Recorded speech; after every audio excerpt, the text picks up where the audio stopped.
The chevron locked with a sound that Sergeant Major Adriana Perez had never heard before. Not the clean, mechanical clunk of a standard Stargate engagement, but something deeper.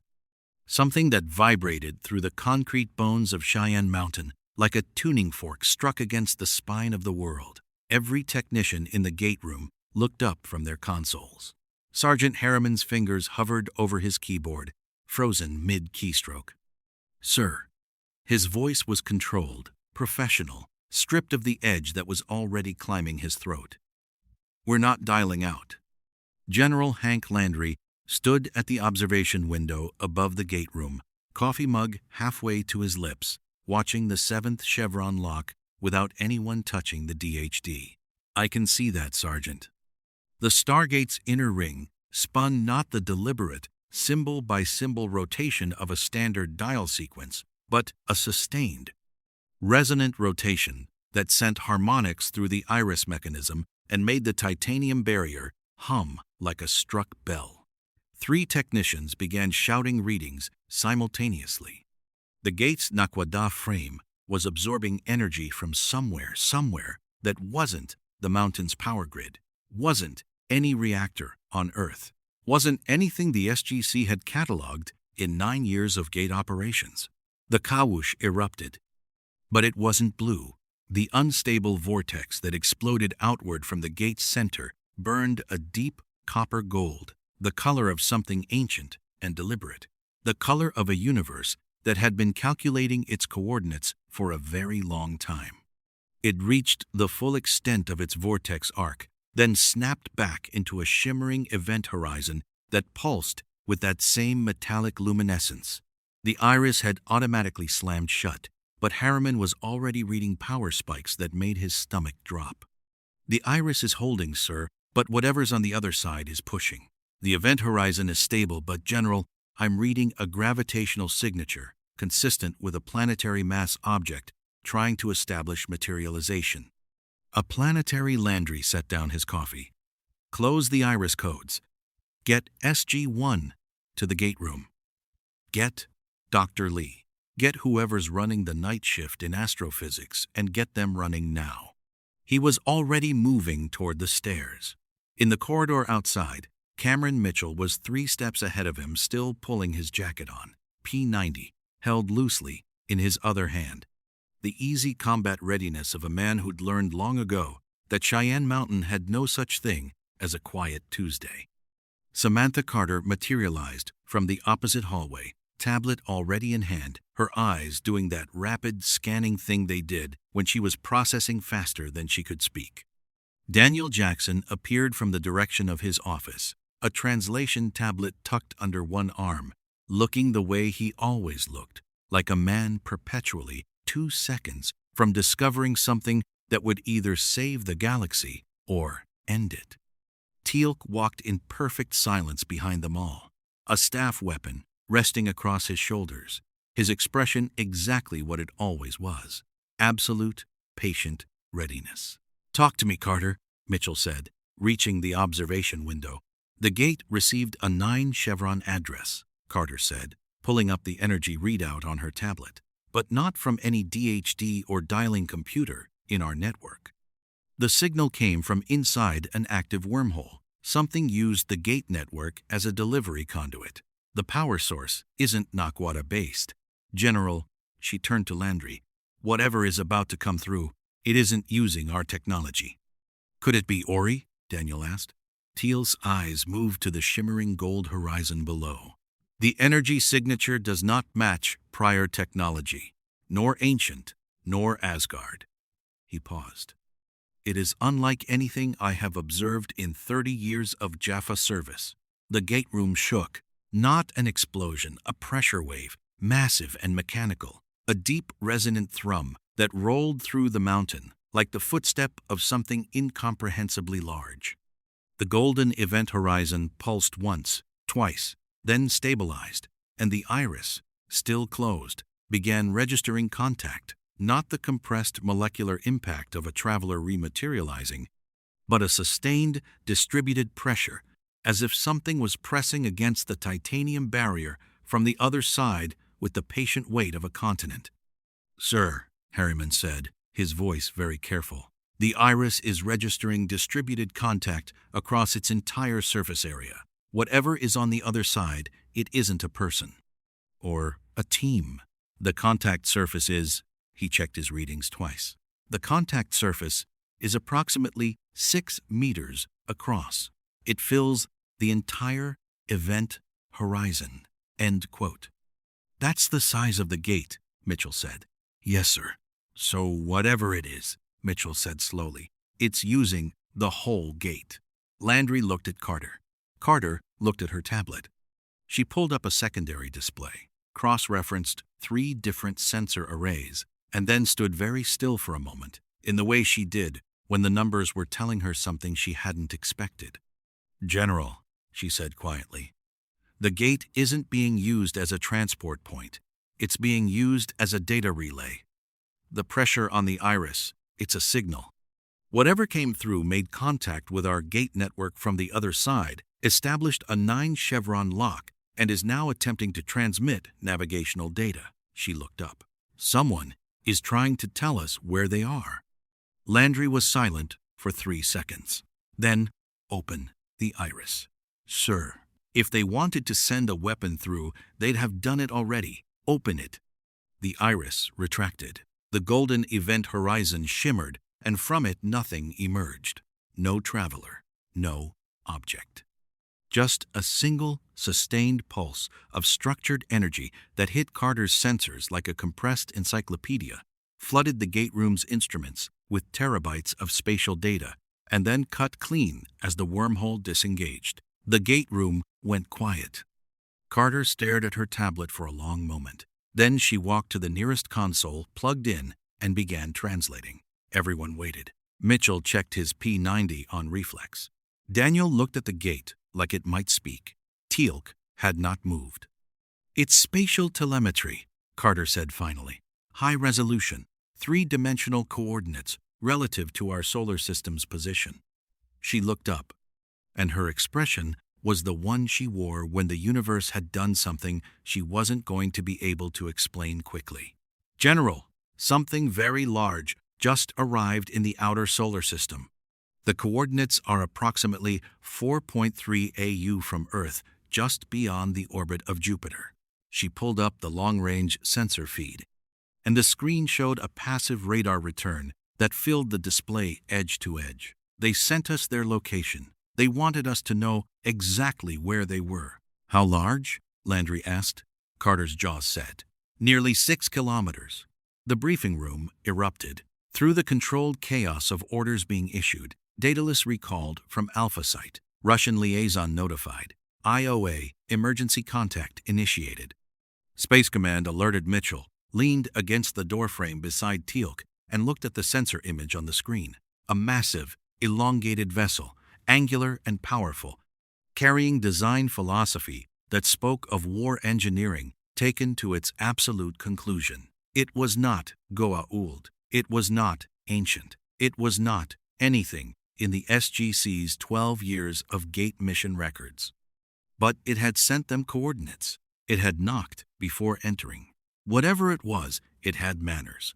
Indeed, Teal'c said quietly, as if reading the thought. 42 minutes later, the Daedalus dropped out of hyperspace 200 kilometers off the vessel's port bow and established a visual. Lieutenant Colonel Stephen Caldwell, a man not easily impressed, stared at his view screen for a full 4 seconds without speaking. The vessel ahead of them was enormous, in a way that made the Daedalus feel like a Coast Guard cutter approaching an aircraft carrier. It bore the marks of war scoring across its hull, evidence of energy weapon impacts, structural repairs done in the field, but it was unmistakably, powerfully intact. Its lines were human. Not ancient human, not Goa'uld human, hybrid human, in the way Earth's own warships were human. Pragmatic, angular, built to last and built to fight. And across its hull, in markings that Dr. Jackson's translation team would confirm within the hour as a future-derived dialect of English, were 2 words: UNSC Infinity. Caldwell opened a hailing frequency on all bands. Unidentified vessel. This is Lieutenant Colonel Stephen Caldwell of the Earth vessel Daedalus. You are in sovereign space of the United Earth Government, operating under Stargate Command Authority. Please respond. Static. Then a click. Then a voice, calm, military, carrying the particular weight of command earned rather than assigned.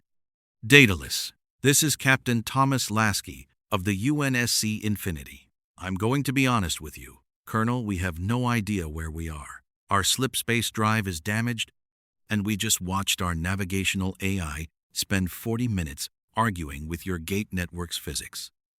A pause. We would very much appreciate a conversation. Caldwell allowed himself one small, deeply experienced exhale. Stand by, Captain.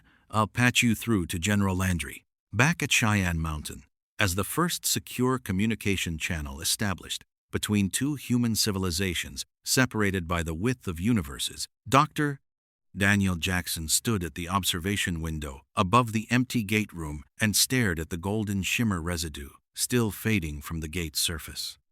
Something had opened a 9-chevron address using Forerunner mathematics encoded in ancient gate architecture. Something had reached across the gap between realities and knocked. He had a feeling this was only the beginning. If you want to see more crossovers, like this characters and ships from across fiction stepping through the Stargate, hit that subscribe button and drop a name in the comments. What ship, what character, what universe would you send through the gate next? Indeed. The secure briefing room on level 27 had seen its share of extraordinary moments. System lords demanding audience, ascended beings delivering cryptic warnings, an entire alternate timeline version of SG-1 appearing through the gate with haunted eyes and no good news. But as the wall screen filled with the live feed from Daedalus's external cameras, that vast gray-white hull stretching across the stars, its Forerunner-derived contours catching Jupiter's distant light, General Hank Landry found himself thinking that 9 years of gate operations had not fully prepared him for the particular sensation of meeting another version of humanity's future. Captain Thomas Lasky appeared on the secondary screen via the Daedalus relay, mid-40s, lean, carrying the particular stillness of a commander who had learned to project calm as a professional obligation. Behind him, partially visible, stood a figure in green-gray armor so advanced it made the SGC's tactical gear look like surplus equipment. The armor bore mission scoring. The figure wearing it stood like someone accustomed to being the most dangerous thing in any room and was currently, with commendable discipline, simply waiting. Captain Lasky, Landry began. Before we discuss how you got here, I need to establish something clearly. This planet, this solar system operates under a classified military and scientific program. The fact that you're human, and apparently from a future iteration of human civilization, does not automatically make us allies. I'm sure you understand. Lasky nodded once. Completely. For what it's worth, General, the UNSC operates the same way. Unknown contact, unknown intent, verify before you trust. He paused. Although I'll note that we did lead with our coordinates rather than our weapons, that's about as friendly an opening as my tactical officer would allow me. Mitchell, seated to Landry's left, leaned forward slightly. What happened to your drive? The thing that brought you here? Lasky turned to someone off-screen. A woman's voice, precise and unhurried, responded, and a moment later, Dr. Catherine Halsey stepped into frame. She was older, sharp-eyed, carrying the particular authority of someone who had spent decades being the most brilliant person in any room and had long since stopped apologizing for it. She looked at the SGC's assembled personnel with the expression of a scientist encountering a data set she hadn't anticipated but immediately wanted to study. Your gate network, Halsey said, without preamble, uses a 9-symbol addressing system built on constellational spatial coordinates. We know this because when our Forerunner slipspace drive interfaced with a dormant installation near what your records would call HD 40307G, the installation's navigational matrix attempted to use our drive as a dialing mechanism. She pulled up a holographic schematic that was, Carter noted immediately, extraordinarily sophisticated. The Forerunners, our name for an ancient species who built much of what humanity in our universe eventually inherited, apparently encoded gate addresses into their installation network as emergency transit protocols. Our drive was the key that fit the lock. Carter was already leaning forward. The Forerunners built technology compatible with the Stargate network? They built technology predating your Stargate network, Halsey said, by approximately 100,000 years. The question, Dr. Carter, isn't compatibility. The question is whether your ancients and our Forerunners were working from the same original mathematics. She said it the way someone states a hypothesis they've already half proven. We have approximately 11 terabytes of navigational data recovered from the installation that suggests they might have been. The briefing room went very still. Daniel Jackson, who had been quiet until this moment, set down his pen. Are you saying the Forerunners and the Ancients, the Alterans, may share a common origin? Halsey looked at him with the measured respect of one scholar encountering another. I'm saying the architectural language is too similar to be coincidental. Yes. Unquote. Landry let that sit for exactly 3 seconds, the amount of time he'd learned to give genuinely paradigm-shifting information before forcing the conversation back to operational reality. Dr. Halsey. Captain Lasky, the drive that brought you here, what does it need to function again? Lasky answered. The drive's containment matrix was fractured by the transition. Our engineers believe it can be rebuilt, but it requires exotic materials, specifically a crystalline mineral composite with superconducting properties that can sustain vacuum energy frequencies. Our database flagged something in your solar system's mineral survey that might qualify. Carter pulled up her tablet. What frequency range? The number Halsey provided made Carter sit back in her chair and look at Landry with an expression that said several things simultaneously. That's naquadah, she said. Or something extremely close to its energy conductive properties. We have it. The Tok'ra. Mine it. Mine. I. It's, she paused, choosing words, widely available through our network, relatively speaking. So you can fix their drive, Mitchell said. We can help fix it, Carter said carefully. It's not a weekend project, Colonel. Lasky absorbed this with the equanimity of a man who had learned that nothing in his professional life was ever a weekend project. Then we're here for a while. You are, Landry confirmed. He folded his hands on the table. Which means we need to talk about the second problem. Because while this conversation has been fascinating, Captain, our long-range sensors picked up a second anomalous contact approximately 6 hours after you arrived. It came through the same dimensional fracture your slipspace drive created. He nodded to Harriman, who brought up the sensor feed on the main screen. What it showed was not a ship in any human sense. It was a cube 3 kilometers on each side, its surface crawling with geometric complexity, its running lights, the sickly green of something biological, trying to be mechanical. It had materialized on the far side of the asteroid belt and had spent the last 6 hours doing nothing visible. Nothing visible was, in Teal'c's experience, often the most dangerous kind of activity. We have not encountered this vessel configuration before, Teal'c said, but Lasky had. The color had left his face in a way that was controlled and professional and entirely involuntary. He looked at the sensor feed for a long moment, and when he spoke, his voice had the particular flatness of a commander delivering threat assessment data he wished he didn't have. That's a Borg cube. You know it, Mitchell said. It wasn't a question. They're from our galaxy, or from the Star Trek universe, technically. We've encountered their transmissions through waypoint intercepts. He paused. General, I need you to understand something clearly. The Borg don't negotiate. They don't explore. They don't communicate, except to announce assimilation. They are a cybernetic collective consciousness that consumes civilizations, absorbs technology, and adapts to every countermeasure you deploy against them. Every time you hurt them, they learn. Every weapon you use, more than twice, they neutralize. He looked at the cube on the screen. And they have been sitting in your asteroid belt for 6 hours, which means they are not attacking yet, which means they are scanning. They are building a tactical database on every piece of technology in this solar system. The briefing room was silent. Well, Mitchell said after a moment, that's not great.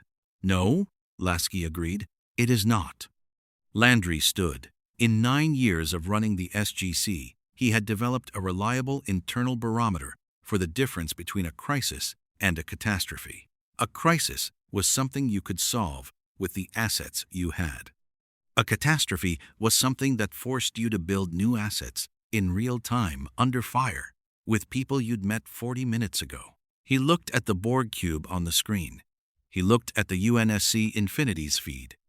He looked at SG-1, who were all looking back at him with the particular expressions of people who had survived Goa old system lords, Ori crusades, and replicator invasions, and were therefore still here, and therefore ready. Sergeant Harriman, he said, get me Thor. He turned to Lasky's image on the screen. Captain, I'm assigning SG-1 as your liaison team. Colonel Carter will work with Dr. Halsey on the drive repair. Colonel Mitchell will coordinate a tactical response. He paused. And I'd like to propose a joint briefing aboard Infinity within the hour.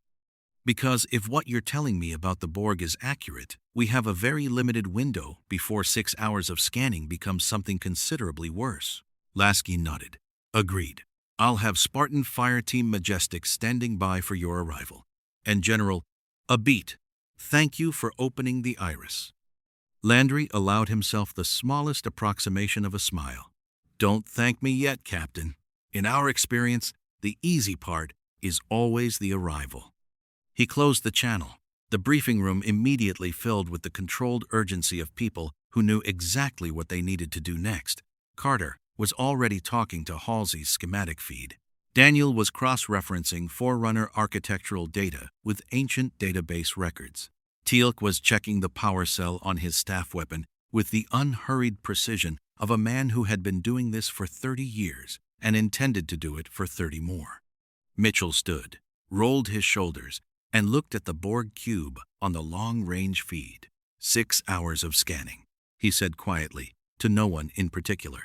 How much do you want to bet they've already figured out how the iris works? Nobody took the bet.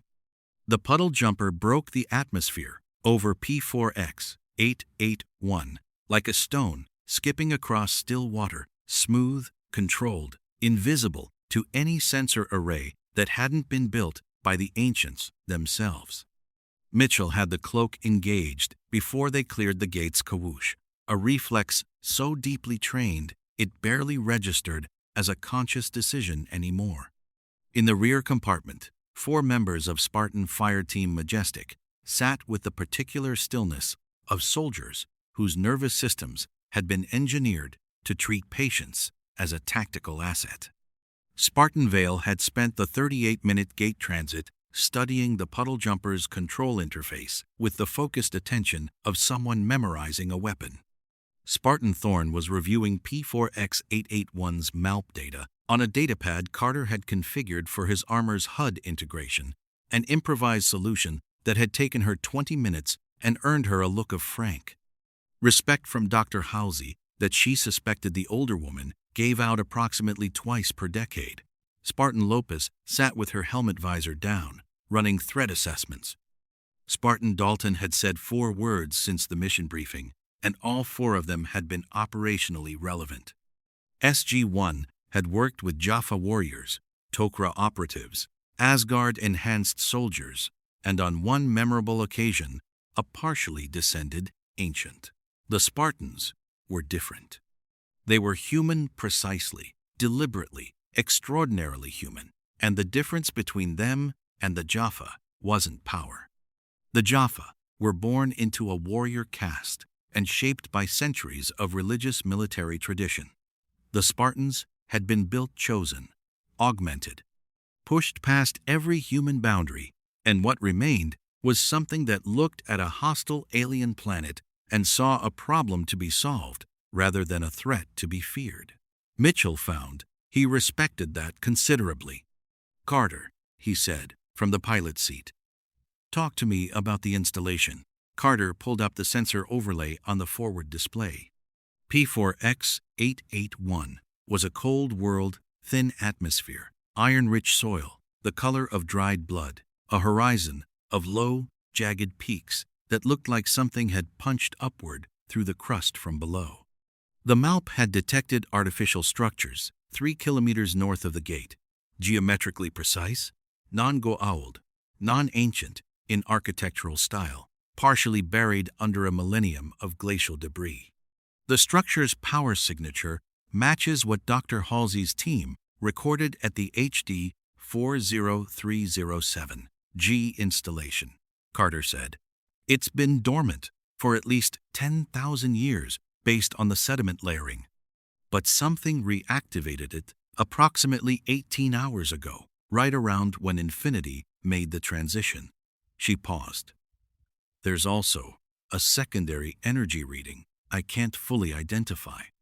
It's not the installation itself. It's something inside it. Something that woke up when the installation did," Daniel said. "Or something that was already awake and waiting for the installation to provide it a signal." Vale's helmet turned toward the forward screen.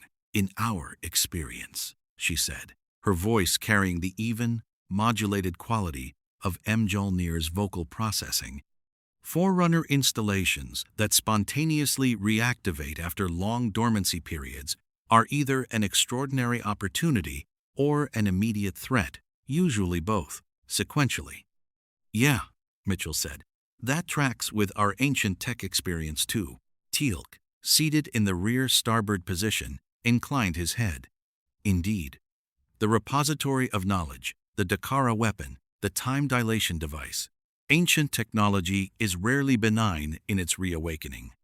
Though occasionally it saves the galaxy," Daniel offered. "Occasionally," Teal'c agreed, with the precise inflection that indicated he was thinking of the specific ratio of galaxy saving to near catastrophe and finding it closer than he preferred. The puddle jumper settled into a low hover, 200 meters north of the gate, and Carter brought up the ground-penetrating sensor sweep. The installation was larger than the surface ruin suggested, a structure roughly 400 meters across, buried to 2/3 of its height, with a central chamber that was registering active power distribution along conduit lines that ran in the geometric perfection of Forerunner design. 3 entry points. 2 collapsed. 1 was open. "MALP didn't pick up that open entry point," Mitchell noted. "It opened after the MALP survey," Carter said. 4 hours ago." Spartan Thorne looked up from his datapad. "It opened for us." "We don't know that," Daniel said. Then, after a beat, "But it's possible. Forerunner installations in your universe, do they respond to specific genetic markers?" "The reclaimer signal," Vale said. "Forerunner technology imprinted to respond to specific human lineages. Though if this installation shares architectural language with your ancients," she paused, "it may be responding to the ATA gene instead, or something compatible." Carter and Daniel exchanged a look that Mitchell recognized as the particular silent conversation they had when archaeology and astrophysics found themselves standing on the same ground. "Right," Mitchell said, bringing the jumper down toward the open entry. "Everyone stay tight. Spartans, you're on point until we understand the layout. Your armor's sensor suite outranges ours, and I'm not too proud to acknowledge that. Carter, Daniel, you're on analysis." "Teal'c, I will watch," Teal'c said simply. "That's what I figured." The installation's interior was breathtaking in the way that only genuinely ancient places are breathtaking. Not the grandeur of deliberate architecture, but the weight of time itself pressed into physical form.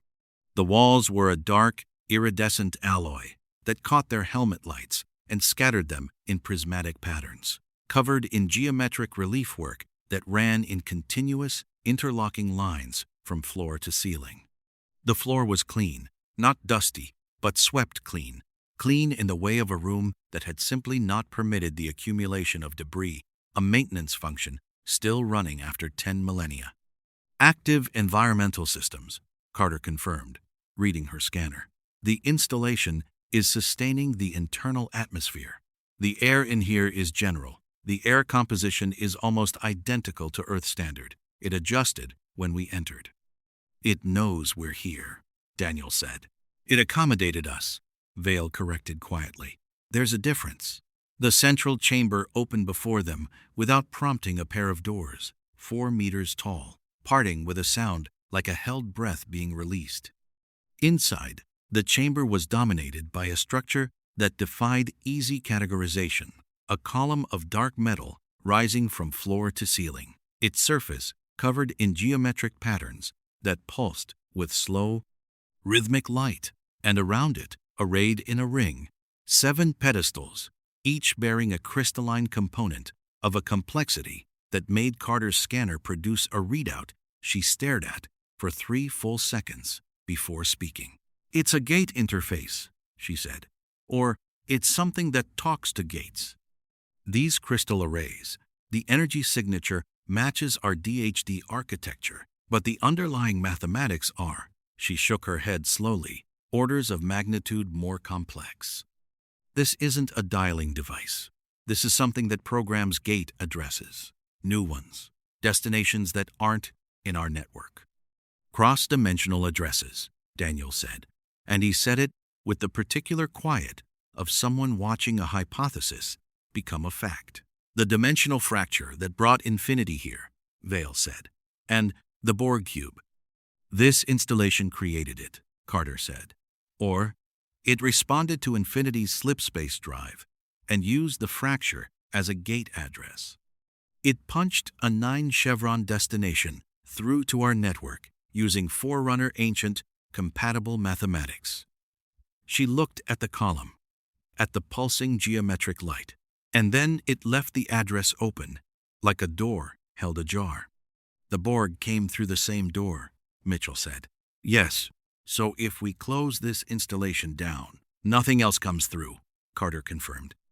But, she hesitated, and her hesitation was precise and meaningful. Closing it may also eliminate the only mechanism capable of generating the return address for Infinity's slipspace drive. If this installation created the dimensional frequency that brought them here, it may be the only thing that can create the reciprocal frequency to send them home. The chamber was silent for a moment, except for the slow pulse of ancient light. Then Spartan Vale's helmet snapped toward the eastern wall. Her hand came up the Spartan combat signal for contact, immediate, unconfirmed, and every soldier in the room was moving before the motion completed, weapons up, sight lines covering every angle. I'm reading a power spike in the eastern conduit, Vale said. Her voice hadn't changed. Large. Building. Carter's scanner confirmed it a half-second later, and then the eastern wall of the chamber simply opened no door, no seam, no prior indication it had ever been anything other than solid alloy, and through the gap came light. Green light. Sickly, mechanical, the precise shade of something biological trying to be a machine, and a sound. You have accessed Forerunner navigational infrastructure, the voice said, and it came from everywhere and nowhere, layered and harmonic and deeply, fundamentally wrong in the way of something that had once been a collection of individual voices and had been welded into a single instrument against its will. This technology will be assimilated. Your biological and technological distinctiveness will be added to our own. Resistance is futile, Mitchell said flatly. Yeah, we've heard the pitch. He was already firing. The P-90 rounds sparked off the Borg drone, emerging through the wall, 1, 2, 3 impacts. The drone absorbing them with the patience of something that had been shot at by considerably more impressive weapons and was already adjusting. Teal's staff weapon blast staggered it backward a step. Vale closed the distance in 2 strides that covered ground faster than physics seemed to suggest was possible, and drove a spark-tangent augmented strike into the drone's chest plating that sent it into the eastern wall hard enough leave an impression in the Forerunner alloy. The drone hit the floor and got up. Its personal shield had already recalibrated. The section of chest plating Vale had struck was reinforced, not repaired, reinforced. The Borg's adaptation protocols already compensating. It raised its assimilation tubules, and Dalton put a full burst of MA-40 assault rifle fire into its cranial unit from 3 meters away, which finally, terminally, resolved the problem. But from beyond the open wall, in the conduit passage beyond, they could hear more movement. The particular mechanical organic sound of things that had once been people and were now something considerably worse. "How many?" Mitchell demanded. 12 confirmed, Vale said. Possibly more beyond sensor range. She looked at the open wall with the precise tactical assessment of someone running numbers. They have a Borg presence inside this installation. They've been here longer than we have. They came through the fracture first, Carter said. Before Infinity. They arrived in this system, found the installation signal, and sent a scouting party through the gate. She looked at Mitchell. "Colonel, they already have access to the navigational interface. They've been scanning it for hours." Mitchell ran the tactical math quickly. 12 drones in a confined space with adapting shields, the installation's navigational interface at risk, and the only mechanism for sending Infinity home, potentially minutes from assimilation. "Carter," he said, "can you lock them out of the interface?" "If I can get 30 seconds at the central column, yes." Vale, Thorn, make her 30 seconds. The Spartans moved. What happened in the next 90 seconds was a masterclass in the difference between power and precision. The Borg drones were individually formidable, each one a combat unit capable of absorbing punishment that would destroy a standard soldier, each one connected to a collective that was already adapting to every weapon being used against them. Teal's staff weapon blasts became ineffective after the second shot. Mitchell's P-90 had one more cycle before the shield harmonics adjusted completely. But the Spartans operated differently. Vale and Thorn didn't repeat attacks. They varied, improvised, rotated, each strike at a different angle, different weapon, different force vector, denying the collective the repeated data sample it needed to fully adapt. Lopez moved to Carter's 6, covering her approach to the central column with a precision that turned the space between them into a corridor of absolute safety. Dalton held the eastern passage alone with the calm of someone who had been a Spartan long enough to know that 12 was a number, not a problem. Carter reached the central column with 28 seconds to spare. Her fingers moved across the geometric interface with the speed of someone who had spent 9 years learning alien technology by necessity and another lifetime learning engineering by love. The crystalline arrays responded to her ATA gene, a shiver of recognition that ran through the installation system like a tuning fork, finding its frequency, and the navigational matrix bloomed open on her scanner.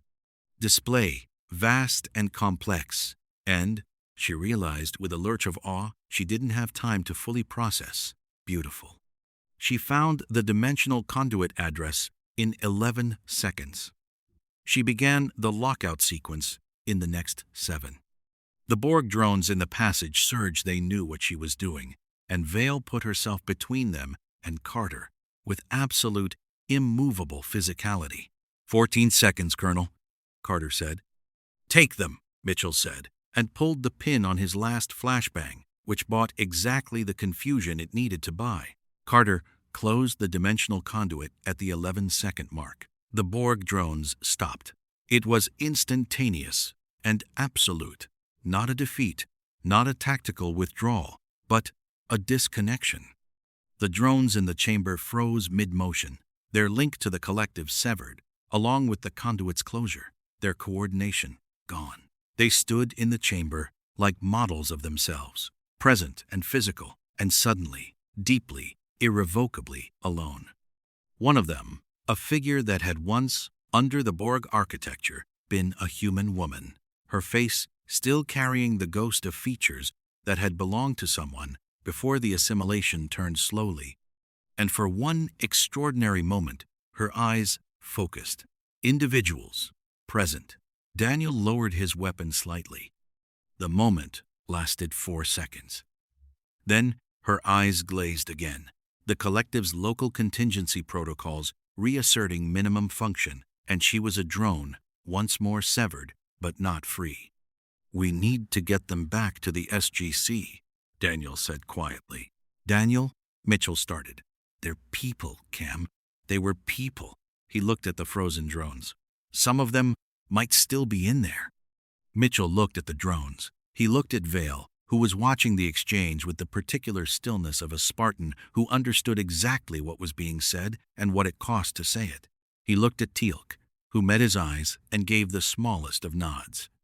"Carter," he said, "can we secure them for transport?" "The puddle jumper won't fit 12, she said, "but I can dial the gate, send them through under restraint in 2 groups, and have the SGC prepare isolation protocols." "Do it."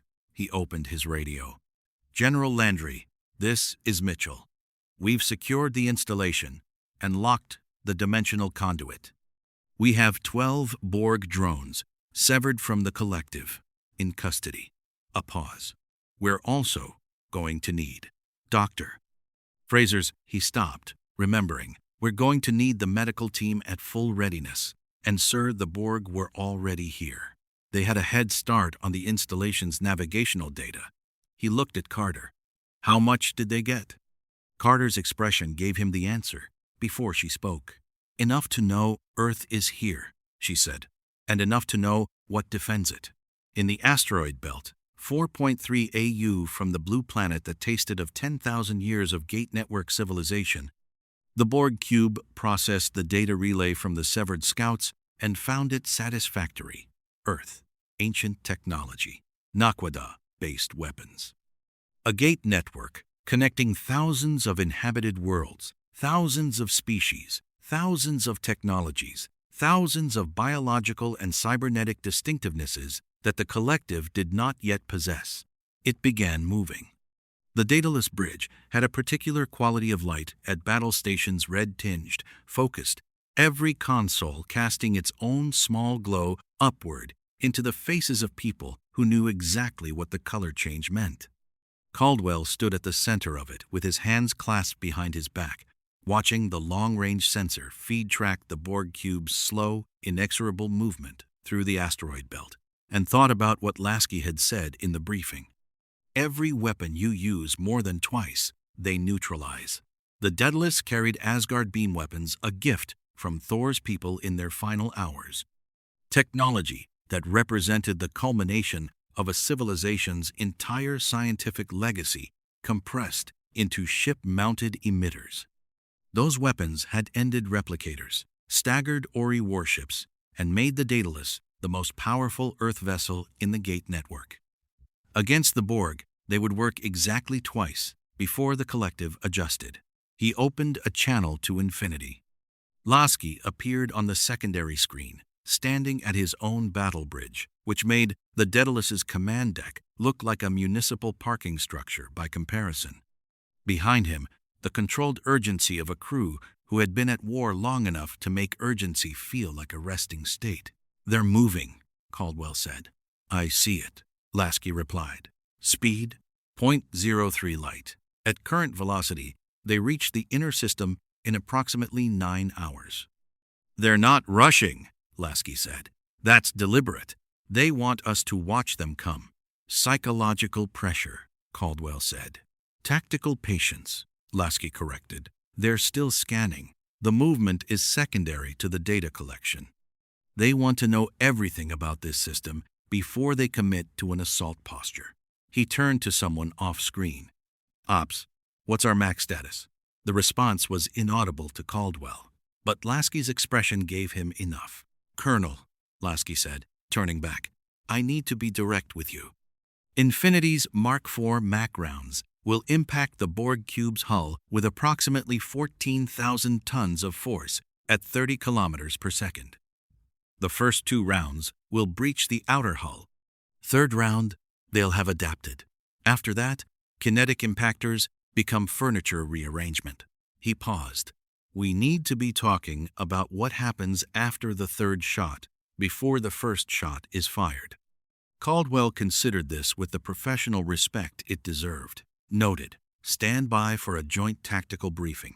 General Landry is convening aboard Infinity in 40 minutes. He closed the channel. His tactical officer, Lieutenant Polanski, was already running firing solutions on the Borg cube's projected course, 3 different intercept geometries, each one representing a different answer to the same question of when and where you wanted to fight something you weren't sure you could kill. Sir, Polanski said, at its current approach vector, the cube will pass within 200,000 kilometers of the Alpha Site gate address. Caldwell looked at him. They know about the Alpha Site? If they got enough data from the P4X 881 installation, they may know about every gate address in the network, sir. Caldwell was already opening the channel to Landry. The Infinity's tactical briefing room was large enough to make the SGCs feel intimate, a space designed for multi-ship coordination, its walls lined with holographic display systems that made Carter visibly suppress the expression of a child seeing a toy she very much wanted to examine. The table was occupied by people from 2 different human civilizations who had been in the same universe for less than 12 hours and were now collectively responsible for preventing an entity that consumed civilizations from reaching a back-gate network connecting thousands of inhabited worlds. Landry sat at the head of the table. Lasky sat opposite. Between them, Mitchell, Carter, Daniel, Teal'c, Dr. Halsey. Spartan Vale, in her full Mjolnir armor, with her helmet set on the table beside her, revealing a face that was composed and precise, and carried the particular quality of someone who had been augmented past the point where ordinary stress responses applied, and Commander Sarah Palmer, Infinity's Spartan commander, whose presence at the table carried the particular weight of someone accustomed to being the final tactical argument in any room. On the main holographic display, the Borg cube's approach vector glowed red against the solar system schematic. 9 hours, Landry said. That's what we have, so let's not waste it. He looked at Lasky. Captain, you know this enemy. Walk us through what we're dealing with. Lasky nodded and stood, pulling up the Borg tactical profile that Infinity's database had compiled from intercepted transmissions and waypoint intelligence. The Borg Collective is a hive mind, a unified cybernetic consciousness controlling an unknown number of drones, each one a former biological being that has been partially replaced with cybernetic components. They think collectively, adapt collectively, and assault collectively. Every drone in the collective shares tactical data in real time. When one drone learns that a specific weapon frequency is effective, all drones adapt to it within seconds. He paused. The cube we're tracking is approximately 3 kilometers across. Based on standard Borg configuration, it carries between 5 and 10,000 drones, regeneration alcoves, assimilation chambers, and weapons capable of engaging ships considerably larger than the Daedalus. What about Infinity? Mitchell asked. We've traded fire with Covenant assault carriers, Palmer said from her seat. In tonnage and raw weapon output, Infinity outclasses a standard Borg cube. The problem isn't firepower. She looked at Lasky. The problem is that the Borg learn faster than we can innovate in a single engagement, Lasky said. Our tactical doctrine against the Covenant relied on the fact that Covenant ships, for all their advanced technology, were operated by commanders, making individual decisions. They could be outmaneuvered, deceived, outthought. The Borg have no individual commanders. The entire collective is the commander. Every tactical adjustment you make, they see, analyze, and counter within the same engagement window. Teal'c regarded the holographic cube. They are similar in this regard to the replicators. Carter sat forward. That's actually a useful comparison. The replicators were also adaptive. They consumed technology, integrated it, and evolved to counter every weapon we developed. We defeated them with a device built on ancient knowledge that operated on a frequency they hadn't encountered and couldn't immediately adapt to. She looked at Lasky. The Borg adapt to energy weapons and kinetic impactors. What about something genuinely exotic? Something outside their assimilation database? Define exotic, Halsey said. Ancient energy signatures. Ascension-level physics. Carter paused. We have a weapon in storage. The Dakara device is destroyed, but we recovered partial schematics. The principle it operated on was a resonance frequency derived from the original matter creation event. It interacted with biology at the subatomic level. She was thinking out loud now, pulling threads. If Borg adaptation works by analyzing incoming energy signatures and adjusting shield harmonics, a frequency that operates below the quantum level at the subatomic signature of the matter itself, they couldn't adapt to it because there's nothing to adapt from. Daniel said, catching it. It wouldn't be attacking their shields. It would be talking about the matter their shields are made of. Halsey was very still. That is, she said carefully, an extraordinary concept. It's also a concept, not a weapon, Mitchell said. How long does it take to build something based on that principle? Carter's expression gave him the answer he didn't want. Right, he said. So we don't have that. What do we have? We have 9 hours, Landry said. Use them. What followed was the most concentrated collaborative engineering session in human history, or at least in the history of two separate human civilizations who had never met before breakfast. Carter and Halsey worked at a terminal in the corner with the focused intensity of two people who had each spent their careers being the smartest person in the room and were now, for the first time, genuinely matched, and were finding it intoxicating in a purely professional sense. Every 20 minutes, one of them would say something that made the other stop and pull up a new display, and they would spend 10 minutes rebuilding their entire current model from that new foundation before accelerating again. Mitchell coordinated with Palmer on tactical deployment. The Spartans were extraordinary ground combatants. Their Mjolnir armor's energy shields, close-quarters combat capability, and tactical flexibility made them uniquely suited to the kind of engagement where Borg adaptation made ranged combat progressively less viable.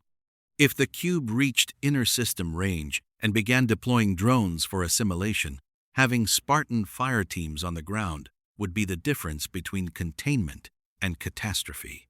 But Palmer was clear-eyed about the limits.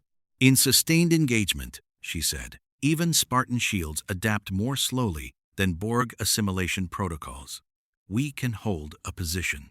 We cannot hold it indefinitely against an enemy that is learning our shield frequencies in real time. So we fight smart, not long, Mitchell said. We fight to create windows, Palmer agreed. Open them fast, exploit them completely, withdraw before adaptation closes them. Teal'c spent the first hour in conversation with Spartan Thorn, not tactical coordination, but something quieter. The particular exchange between two warriors from different traditions who recognized in each other something worth understanding. Thorn had asked about the Jaffa, about carrying a symbiote, about the decades of service to false gods before the rebellion. Teal'c had answered with his customary precision, and then had asked about augmentation, what it was to be remade, to have the boundaries of the human body pushed deliberately past their design limits. Thorn was quiet for a moment before answering.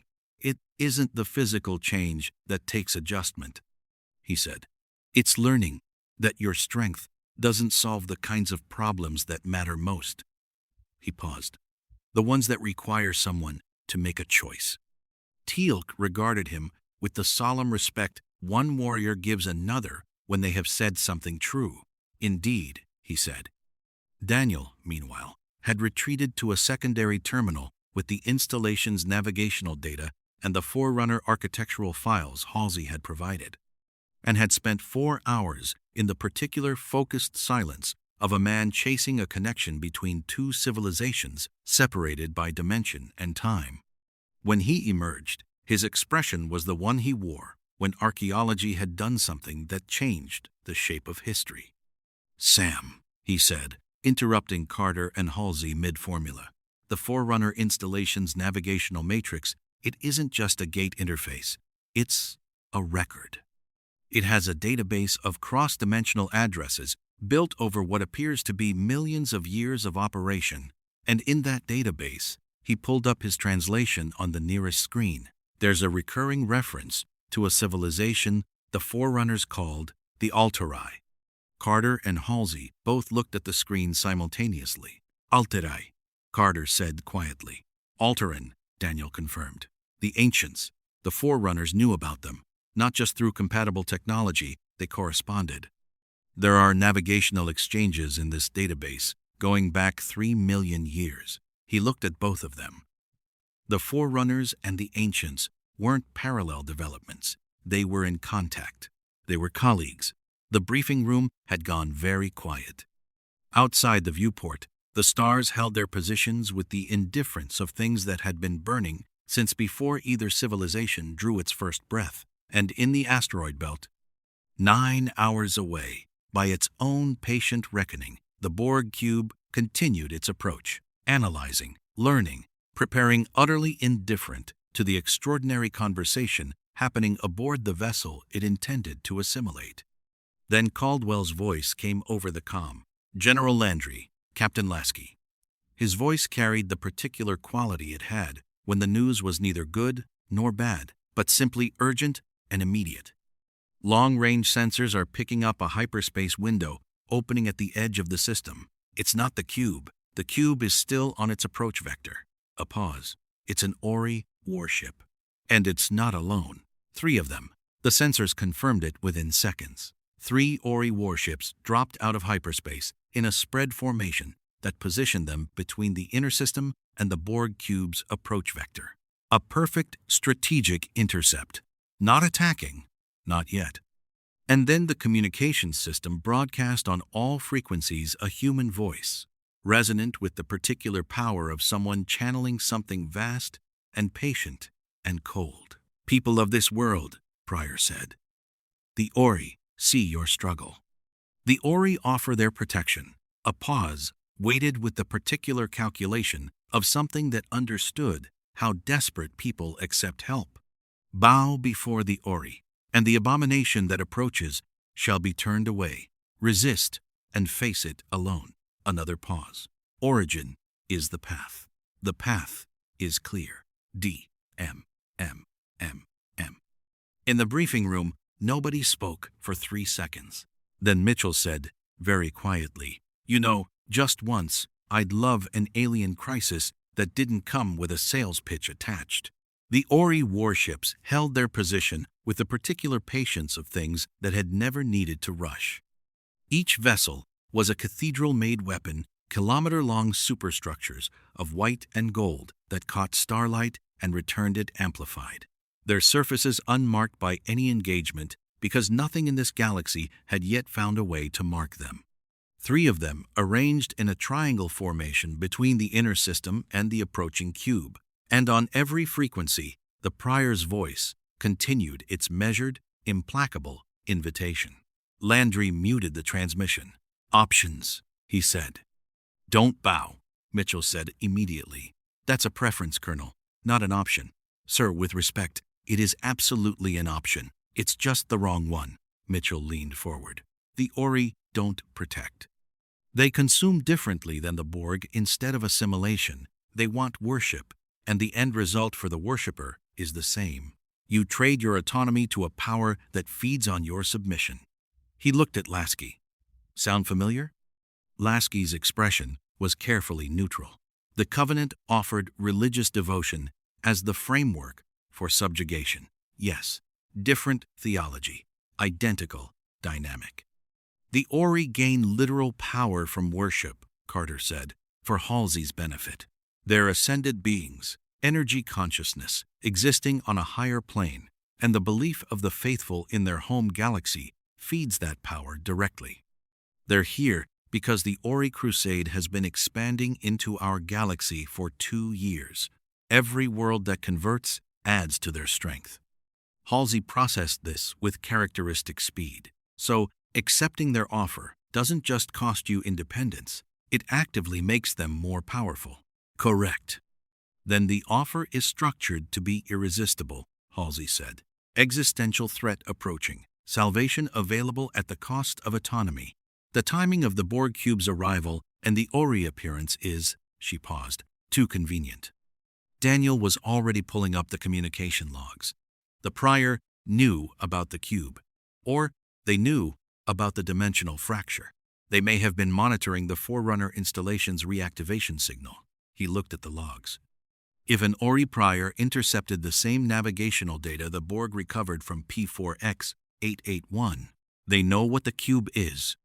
Carter finished. They've seen assimilation before, or they've pulled it from someone's mind, and they've positioned themselves as the only force capable of stopping it. Can they stop it? Palmer asked. The question was direct, tactical, stripped of political consideration. Carter hesitated for exactly the right amount of time, long enough to be honest, short enough to be useful. Ori warships have shields that our most powerful weapons struggle to penetrate. A Borg cube would spend considerably longer learning to adapt to Ori energy weapons than it would adapting to ours. She paused. So, yes, probably, in the short term. And in the long term, Teal'c said, the Borg would adapt, and the Ori would have a new enemy with their tactical signature. Meanwhile, we've handed the Ori our entire civilization as a tithe payment, Mitchell said. Landry stood. We're not accepting the offer. That's a command decision, not a discussion point. He looked at the 3 Ori warships on the display. But we're also not in a position to fight both of them simultaneously, and we need to be honest about that. He looked at Lasky. Captain, your assessment of Infinity against an Ori warship. Lasky looked at Palmer, then back at Landry. Infinity's Mac cannons and Archer missile pods would stress an Ori ship's shields. We have the tonnage and the firepower to be a serious problem for one of them. 2 would be an even fight. 3, he paused. We'd lose, not immediately, but we'd lose. Daedalus adds Asgard beam weapons to that equation, Caldwell said over the .com, but the same adaptation problem applies. So we have 9 hours before the Borg reaches inner system, Mitchell said. 3 Ori warships sitting on our doorstep, 12 severed drones in SGC medical holding, and a Forerunner installation with navigational data that both the Borg and the Ori apparently want. He looked around the table. I feel like the universe is overachieving today. The meeting held for another 30 seconds of silence, in which everyone present ran their own version of the same calculation, finding the same uncomfortable answer at the end of it. Then Carter stood. There's a 4th option we haven't discussed, she said. We don't fight either of them right now. We fight the situation instead. She walked to the holographic display and pulled up the P4X-881 installation schematic alongside the Borg approach vector and the Ori formation position. The installation is still active. I locked the dimensional conduit, but the navigational matrix is still running.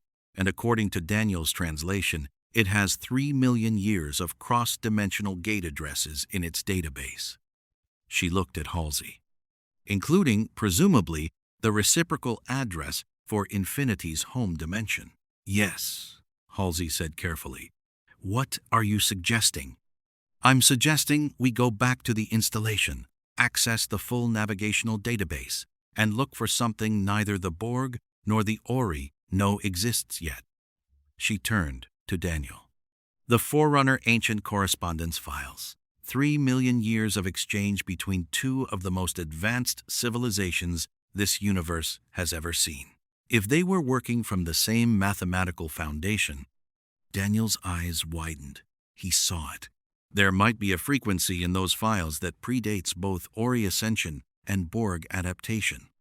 Something encoded at the foundational level of the universe's physics before either of them existed as civilizations. Something they can't adapt to, Carter said, because it predates the concept of adaptation itself. Halsey was very still. Then she did something that Mitchell would later reflect he suspected she did approximately twice per decade. She smiled. That, she said, is extraordinary thinking, Dr. Carter. It's a hypothesis, Carter said. I need the installation's database to test it, which means we need to go back to P4X 881. The Ori will detect a gate activation, Teal'c observed. Not if we go the other way, Mitchell said. He looked at Lasky. Captain Infinity has Pelican dropships. What's their slipspace range for a short hop insertion that avoids the gate network entirely? Lasky looked at his ops officer. The response came back quickly enough to suggest the calculation had already been run. We can insert a team via Pelican using a micro slipspace jump, Lasky said. Short range, precise targeting, completely off your gate network sensors. The Ori won't see a gate activation because there won't be one, he paused. But we'll be burning one of 3 remaining slipspace microcapacitors we have for localized jumps. After that, we're gate-dependent until the drive is repaired. Can we afford not to? Carter asked. Lasky looked at the Borg cube's approach vector on the display, and then at the Ori formation, and then at Carter, with the expression of a commander who had learned that the right tactical decision was usually the one that cost the most. No, he said, we can't. The Pelican hit atmosphere over P4X 881 at 0340 local time, riding the thin ionosphere down in a ballistic arc that kept its thermal signature below detection threshold for the first 90 seconds and relied on raw speed for the rest. Mitchell gripped the forward restraint and decided that Pelican pilots operated with the same cheerful disregard for passenger comfort as F-302 jockeys, which he found professionally admirable and personally alarming. The team was smaller this time, Carter and Daniel for the installation work, Teal'c as cover, and Spartan Thorn and Lopus from Fireteam Majestic, chosen for their particular combination of sensor capability and close-quarters lethality. Palmer had argued for a full fire team. Mitchell had argued back that 6 people with a specific objective moved faster and quieter than 8, and that the installation's corridors had already demonstrated a preference for close-range engagement where Spartan individual capability mattered more than unit mass. Palmer had accepted the argument with the expression of someone who respected the logic while disliking the conclusion. The installation was exactly as they had left it, the captured drones removed, the chamber cleaned of the engagement's debris by maintenance systems that apparently ran continuous and implacable, regardless of what had recently occurred within them. The central column still pulsed its slow geometric light. Carter moved to it immediately, her ATA gene drawing the system's recognition like a key finding its lock, and the full navigational database opened before her like the contents of a library that had been waiting 3 million years for someone to ask the right question. It's extraordinary, she said quietly, which meant the numbers were doing something that made her feel like a child standing at the edge of an ocean for the first time. Daniel was already at the correspondence files, the Forerunner ancient exchange records, layer upon layer of mathematical communication compressed into crystalline data structures that his translation systems were parsing with the help of Halsey's Forerunner linguistic keys. The 2 language systems were different enough to require careful bridging but shared enough foundational mathematics. Carter had been right about that, to make translation possible, if painstaking. Sam, he said, after 17 minutes, I've found something. She crossed to his terminal. On the screen, a sequence of data packets, clearly marked in both Forerunner geometric notation and ancient linear script, a bilingual document of extraordinary precision. It's a frequency record, Daniel said. Filed under, he translated carefully, Pre-Ascension Resonance Archive. The Ancients and the Forerunners both documented frequencies they discovered during their earliest civilization period. Before either of them developed energy weapons, shields, or advanced technology, frequencies derived from the foundational physics of this universe, matter, energy, and the relationship between them at the quantum substrate level. Carter stared at the data. If the Borg's adaptation protocol operates by analyzing incoming energy signatures at the electromagnetic level, this operates below that, Daniel said. This is the frequency of matter itself, not of energy applied to matter, the resonance of matter's existence. Carter pulled up the Dakara device's partial schematics on her secondary screen and began cross-referencing. The frequency in the archive matched the foundational principle of what the Dakara weapon had done, operated on matter at its essential level, not through energy application, but through resonance disruption. The replicators had been unable to adapt to it for exactly this reason. The Borg, whose adaptation protocols also operated at the electromagnetic level, would face the same problem. "I need to get this data back to Infinity," Carter said. "Carter to Mitchell, Colonel, we have what we came for. I need 30 minutes to copy the archive, and then we need extraction." Mitchell's voice came back with the particular quality it had when he'd been watching a perimeter and the perimeter had just moved. "Carter, we've got a problem. I'm reading 3 Borg drones on the surface different from the ones we secured earlier. They must have beamed down from the cube's advanced scouts." A pause, and the flat crack of P-90 fire in the background. "And they've already been here long enough that the first shot isn't working." Teal's staff weapon fired once, twice, the deep percussive thump of it carrying through the installation's walls. "Then I need 20 minutes, Carter said, and her hands were already moving. Thorne moved past her to the eastern passage without a word, his MA-40 coming up, his MJOL near sensors sweeping the corridor. Lopez held the chamber entrance. Daniel stood at Carter's shoulder, feeding her translated frequency data as fast as his tablet could process it, the two of them working in the particular synchronized urgency of people who had done this something entirely different, in an entirely different crisis, with entirely different stakes enough times that the collaboration had its own rhythm. Outside, the sounds of engagement were changing. The Borg drones on the surface were adapting. Mitchell's P-90 had been effective for exactly 2 exchanges before the shield harmonics shifted. Teal had switched to the staff weapon, bought 3 shots before that window closed, and was now using the weapon as a physical implement of considerable effectiveness, which the Borg were discovering had a much slower adaptation curve than energy discharge. 17 minutes. Carter copied the archive on a naquadah-shielded data crystal, cross-referenced the frequency harmonics with the Asgard beam weapon specifications she had memorized from the dataless upgrade logs, and built the theoretical modification profile in her head while her hands finished the copy sequence. It wasn't a weapon yet. It was a blueprint. But it was a blueprint derived from 3 million years of collaborative work between 2 of the greatest civilizations in the history of this universe, and it was pointed directly at the one weakness in Borg adaptation that the collective had never encountered. 14 minutes, she finished. "Mitchell, we're moving." The extraction was direct, fast, and deeply unpleasant in the way of extractions conducted while 3 Borg drones with adapting shields pursued a 6-person team through a corridor built for an alien species with different spatial assumptions. Thorne and Lopez fought a disciplined rearguard, varying every attack, rotating weapons, denying the collective the repeated data it needed, while Carter held the data crystal and ran, which was something she had become considerably better at than her doctoral committee would have predicted.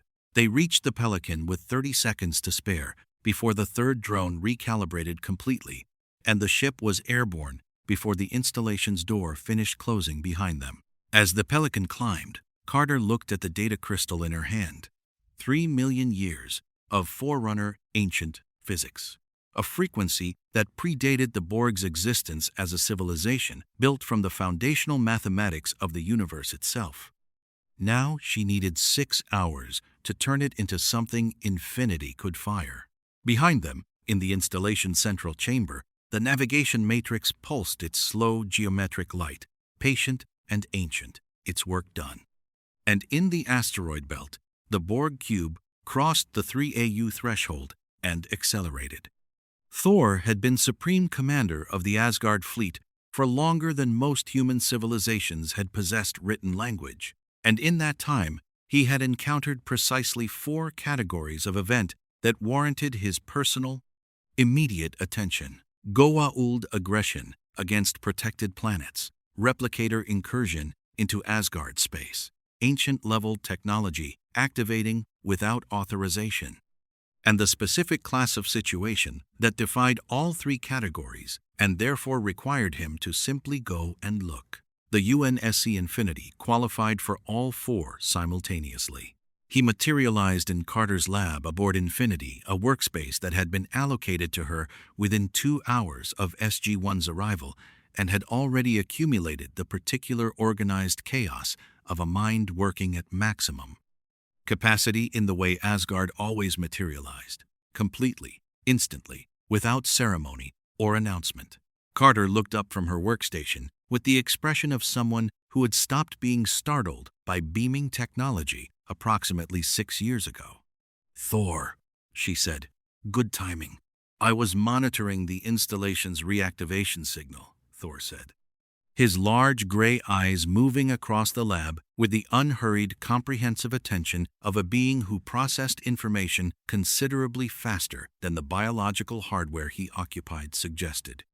He examined Carter's workstation display, the data crystal sitting in its reader interface, the frequency harmonics she had been building for the past 3 hours. He was quiet for a long moment. "You have accessed the pre-ascension resonance archive," he said. Carter looked at him. "You know what it is." "Asgard has known of its existence for 400,000 years, Thor said. "We knew the ancients and the Forerunners maintained a joint frequency database during the pre-ascension period. We did not know its location." He paused. "We spent considerable time looking. It was on P4X881 the whole time," Carter said. "It would appear so." Thor moved to the secondary display, where the cross-referenced Asgard beam weapon modification profile was half-constructed. He studied it with the particular stillness of someone reading a text in a language they know fluently. "You intend to modulate our beam weapons to operate on the pre-ascension resonance frequency. The Borg adapt to energy signatures at the electromagnetic level," Carter said, pulling up her theoretical model. "Our weapons, Asgard beams, Infinity's max, everything we have, operate within the electromagnetic spectrum or in kinetic physics that the Borg systems can analyze and counter within seconds. But the pre-ascension frequency operates at the quantum substrate level, below electromagnetic. It's the resonance of matter's existence rather than energy applied to matter." She looked at him. "Can the Asgard beam weapons be modulated to carry that frequency?" Thor studied the model for 11 seconds, which in Asgard cognitive terms was a very long time. "Yes," he said, "but not in the configuration you have designed. Your model applies the frequency as a secondary modulation on the beam's primary carrier wave. This will not work. The electromagnetic carrier will arrive first. The Borg will adapt to it. And the substrate frequency will be carried on an already neutralized delivery system." He stepped to her console. "You must invert the architecture. The substrate frequency becomes the carrier.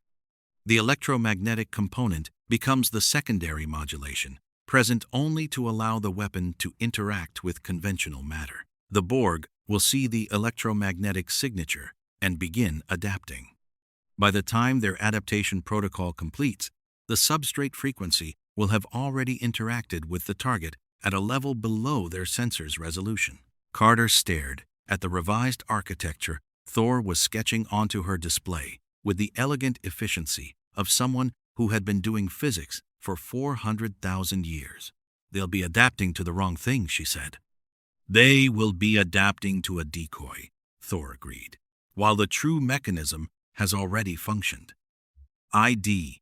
Carter was already rebuilding the model. How long will it take to modify the Daedalus's beam emitters? 4 hours, Thor said. I will require your assistance. You have it. She looked at the time display. That gives us 2 hours before the cube reaches the inner system range. She paused. Thor, can you modify Infinity's weapons as well? Their Forerunner-derived systems. Thor looked at the schematic of Infinity's Mach cannons that Halsey had provided. He studied it for 9 seconds. The magnetic accelerator principle is incompatible with the substrate frequency as a primary carrier. Kinetic impactors cannot carry resonance frequencies. They are physical objects, not energy constructs. He paused. However, Infinity's point defense network uses directed energy emitters. These can be modulated. They will have significantly less range and impact than the Mach cannons, but at close engagement distances, they'll work, Carter said. She was already opening a channel to Halsey. Dr. Halsey, I need you in my lab. Now. Halsey arrived in 4 minutes, which Carter suspected was the fastest the older woman had moved in years, and was also probably the fastest she would move without a direct military order. She looked at Thor with the expression of a scientist encountering something outside her dataset, not shock, precisely, but a rapid, comprehensive recalibration that lasted approximately 3 seconds before she reached the same place Carter had reached years ago. The Asgard were real. They were extraordinary. And the most productive response was to treat them as colleagues. Supreme Commander, she said. Dr. Halsey, Thor replied with the grave courtesy the Asgard gave to humans they had assessed as worth addressing directly. Your Forerunner navigational data was instrumental. The ancients would have valued your work. Halsey processed the scale of that compliment with visible effort. Then she sat down and pulled up Infinity's point defense schematics. The 3 of them worked in a configuration that would have been extraordinary to observe an Asgard Supreme Commander, an SGC astrophysicist, and the architect of the Spartan program, sharing a workspace the size of a large office, building a weapon from 3 million years of pre-civilization physics, while outside their viewport, a Borg cube crossed the 2AU line, and the Ori warships maintained their patient, predatory vigil. Mitchell appeared at the lab door 2 hours in, assessed the situation in approximately 4 seconds, and quietly set 3 cups of coffee on the nearest clear surface before withdrawing without a word. Carter noted this with peripheral awareness and filed it under the category of reasons Cameron Mitchell was a good commanding officer. In the corridor outside, he found Spartan Vale sitting against the wall with her helmet in her lap, running maintenance checks on her Mjolnir's energy shield emitters. Mitchell leaned against the opposite wall. How are your people doing? He asked. Vale looked up. The question was genuine, and she apparently found genuine questions worth answering directly. Palmer's running combat drill scenarios with the fire teams. Thorne is reviewing the Borg drone engagement data from the installation. Dalton is sleeping, which is the correct tactical decision. She paused. Lopus is in the medical bay. Your drones, Mitchell said. It wasn't a question. Our drones, Vale confirmed. The severed ones from the installation. She's been with your medical team since they arrived. A pause. She had a brother. He went missing during a Covenant attack on Tribute. They never found him. She said it without sentiment and without distance, the way Spartans stated facts that mattered. She sits with them, the severed ones. She doesn't say why. Mitchell was quiet for a moment. Daniel's been in the medical bay too, he said. He does the same thing, sits with people who've lost themselves, talk to them like they're still in there. He paused. Sometimes they are. Vale looked at him with the particular assessment of a Spartan, which missed very little. You've recovered assimilation victims before? Not Borg. Goa'uld hosts. People who had a parasite living in their brain, using their body, while they were somewhere else inside their own mind. He considered the comparison. Not identical, but close enough that Daniel's instinct to keep talking to them has been right before. Vale was quiet for a long moment. If any of the severed drones can be reached, she said, information about the Borg cube's internal layout would be tactically significant. I know, Mitchell said. Daniel knows that too. He'd help them even if it wasn't tactically significant. He paused. That's the thing about Daniel. He doesn't do the right thing because it's useful. He does it because it's right. And the useful part is secondary. Vale considered this with the gravity it deserved. The UNSC could use more people like that, she said. So could every organization I've ever heard of, Mitchell said. The alert came at 0614 hours ship time.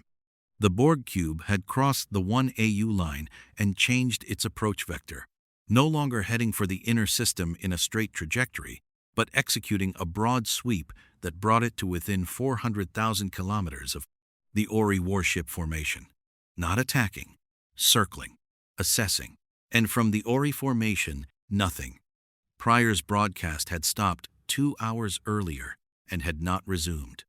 The 3 warships held their geometry with the patience of things whose commanders had access to infinite time. Caldwell's voice came over the command channel, tight and measured.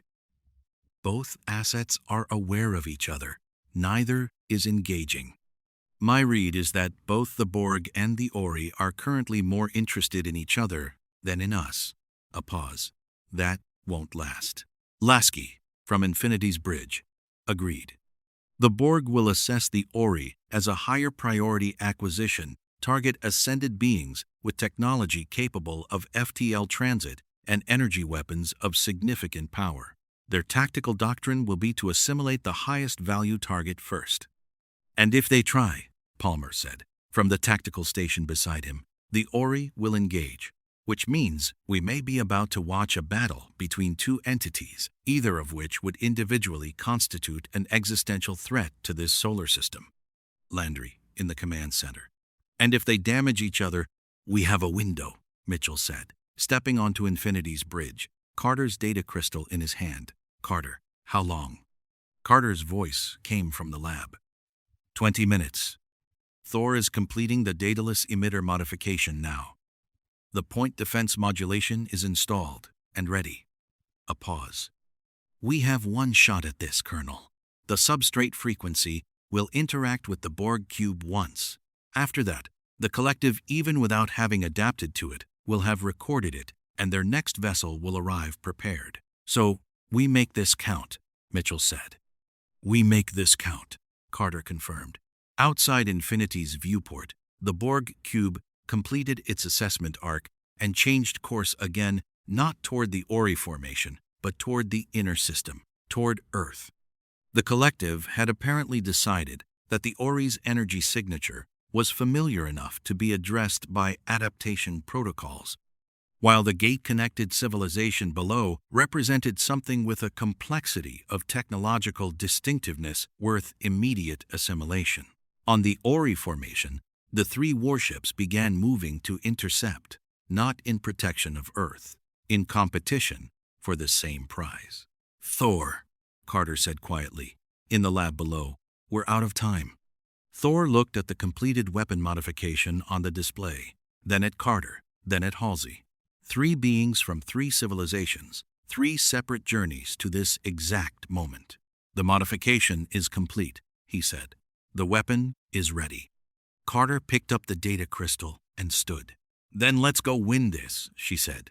The Prior materialized on Earth's surface without using the Stargate. He simply appeared in the middle of Cheyenne Mountain's surface perimeter, 200 meters from the outer fence, at 0631 hours, in the gray pre-dawn light of a Colorado morning that had not been consulted about whether it wanted to host this particular event. The security detail had him on sensors before he fully resolved, and by the time Pryor's staff touched the ground, 3 SFs had weapons trained on him, and a 4th was already on the radio to the control room. He did not appear concerned. Prior Tomine, this was not the first Prior who had stood at Earth's threshold and delivered the Ori's ultimatum. and he had been chosen for this mission specifically because he had done it before and had not yet encountered a response that required adjustment. Raised his staff and looked at the mountain with the expression of someone who already knew the layout. "I will speak with your commanders," he said. "The Ori offer is time-sensitive." Landry had him in the briefing room within 15 minutes, which was either a tactical mistake or the correct call depending on what the prior was actually here to do. And Landry had learned long ago that the only way to know which was to sit across from the problem and listen carefully. He brought Mitchell, Teal'c, and his own tactical instinct Spartan Palmer, who had come down from Infinity via Asgard beam at his request and was now standing against the wall in full Mjolnir armor, which Landry suspected was communicating something useful about Earth's current defensive capabilities. Pryor looked at Palmer for exactly 3 seconds longer than he looked at anyone else in the room. Then he sat and folded his hands and looked at Landry with the absolute patience of someone channeling the attention of beings for whom time was not a constraint. "The Borg entity," he said, "is unlike anything in your galaxy's history. You know this. Your weapons will slow it. They will not stop it. You have perhaps constructed a theoretical countermeasure." His white eyes moved briefly to Mitchell. "But theory and application are separated by time you do not have. You'd be surprised what we can do under time pressure," Mitchell said. Pryor looked at him with something that might have been a faint approximation of amusement. "Colonel Mitchell, I am aware of your record. The Ori are aware of your record. You are a man who has, on several occasions, achieved outcomes that were statistically improbable." He paused. "But the Borg cube, currently approaching your inner system, has adapted to every weapon system in your solar system's sensor profile, which it completed scanning in the first 6 hours after arrival. It is now operating on the assumption that your most powerful assets are the Daedalus-class vessels' Asgard beam emitters and the large UNSC vessel's magnetic accelerator cannons." He leaned forward slightly. "It has already developed countermeasures for both." The room was very still.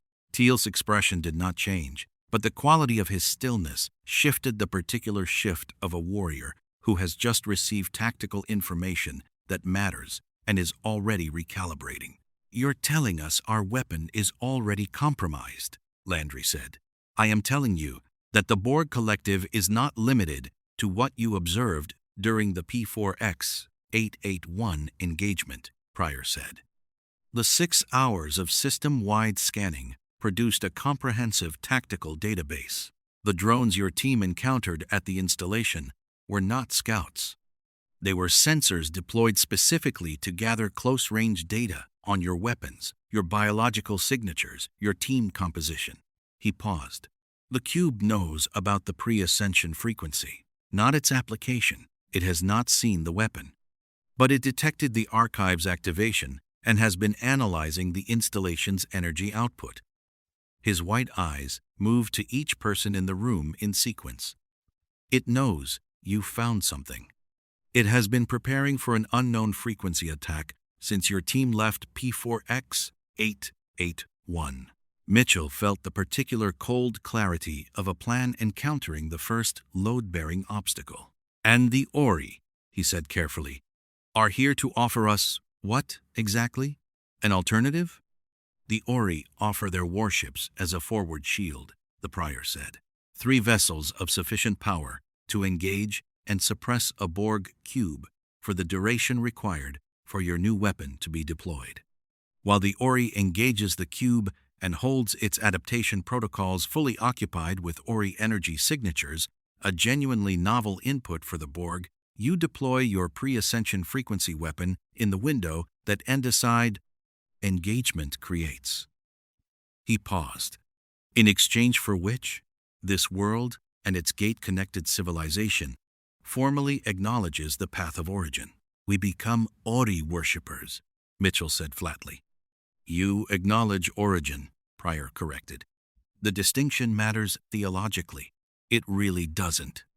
Landry held up a hand. "Let me understand the tactical picture you're presenting. The Borg has already partially anticipated our new weapon. The Ori are offering to create a distraction that gives us a clean deployment window, and the price is formal conversion. He looked at the prior steadily. What you're describing is a situation you've engineered. The Borg's foreknowledge of the archive. Did the Ori provide that intelligence to the collective? Prior's expression did not change. It did not need to change. The absence of denial in a being that communicated exclusively in the language of absolute certainty was itself a kind of answer. Palmer's hand moved, not reaching for a weapon, but the specific tension of someone who had assessed a target and was deciding. "General Landry," she said, her voice perfectly level. The prior fed the Borg information about the archive to ensure we'd need Ori intervention to deploy the weapon effectively. This is a manufactured dependency.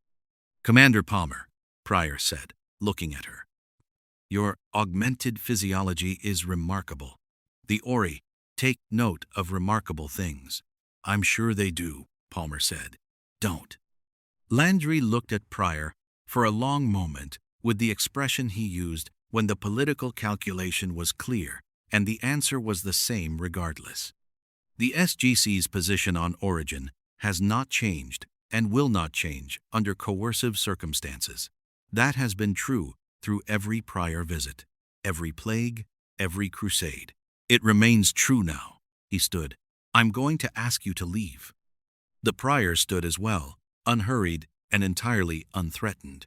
"The offer will not remain open, General." "I know." Landry met his eyes.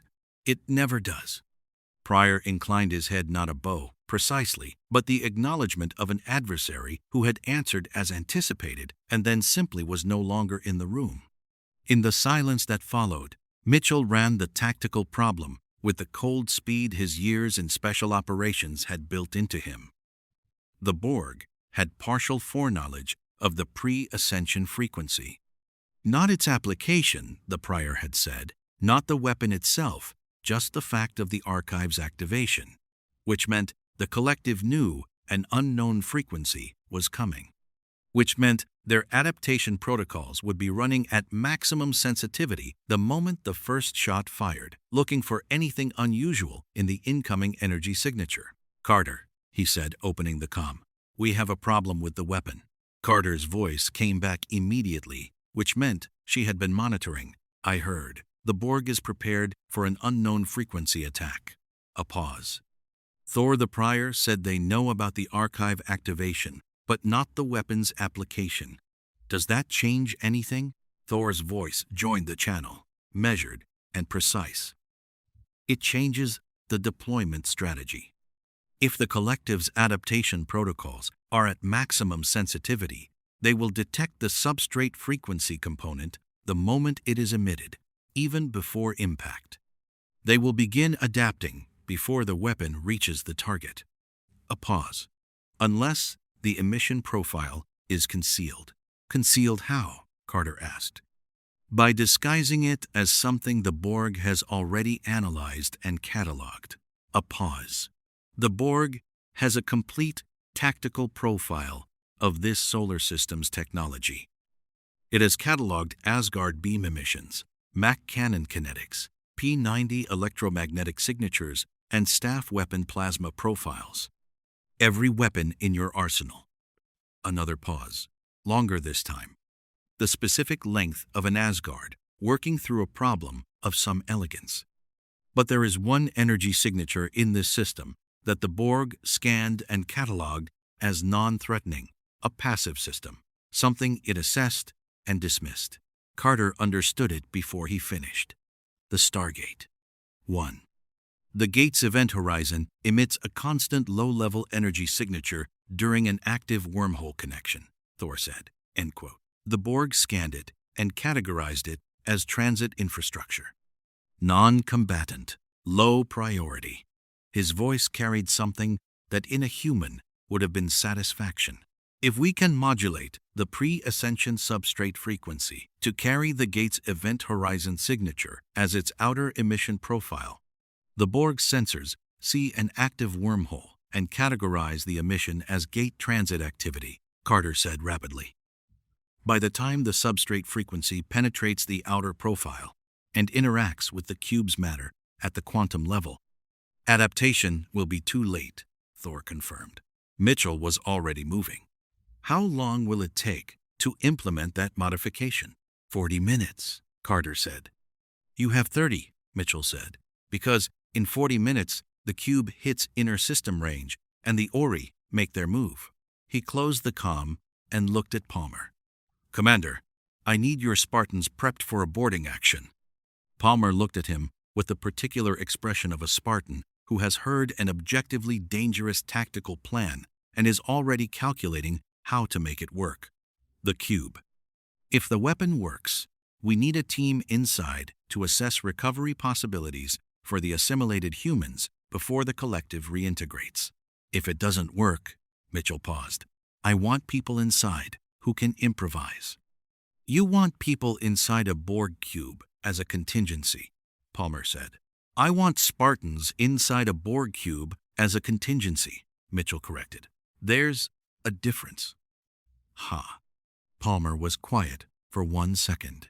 Fireteam Majestic, she said, plus you, Teal'c, and Dr. Jackson. Daniel?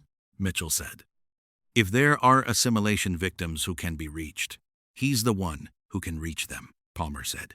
You said so yourself. Mitchell thought of the severed drone in the installation, 4 seconds of individual presence in a woman's eyes before the collective's contingency protocols reasserted. 4 seconds of someone still being in there. Yeah, he said. Okay. He opened a channel to the Daedalus. Caldwell, I need a 302 escort prepped and a puddle jumper with Asgard beam emitter override capability standing by. He paused.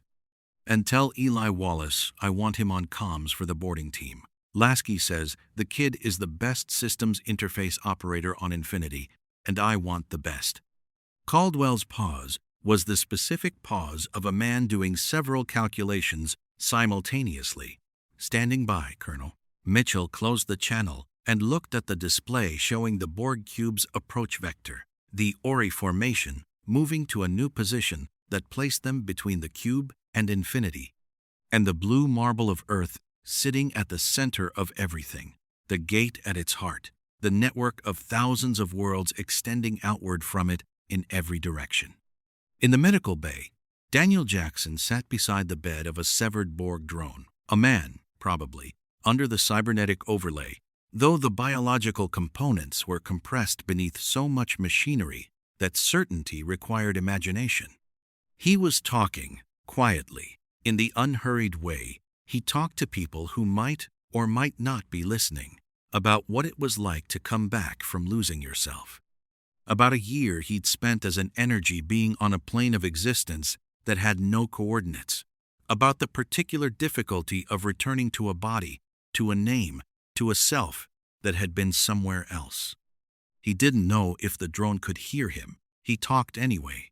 The drone's left hand, the one that still had biological fingers beneath the cybernetic reinforcement, moved, not a reflex, a deliberate, small, desperate motion. The fingers extended, then curled, then extended again, not reaching for anything, just moving, proving something. Daniel leaned forward. I hear you, he said quietly. Stay there. I'm coming back for you. Section 8. The puddle jumper dropped out of cloak 800 meters from the Borg cube's ventral surface, and everyone aboard had approximately 3 seconds to absorb the scale of the thing before operational necessity reasserted itself. 3 kilometers of cube. Every surface crawling with geometric complexity conduits and assimilation infrastructure and regeneration architecture layered over each other in the particular aesthetic of a civilization that had long since stopped caring about. The difference between a ship and a machine and a living thing.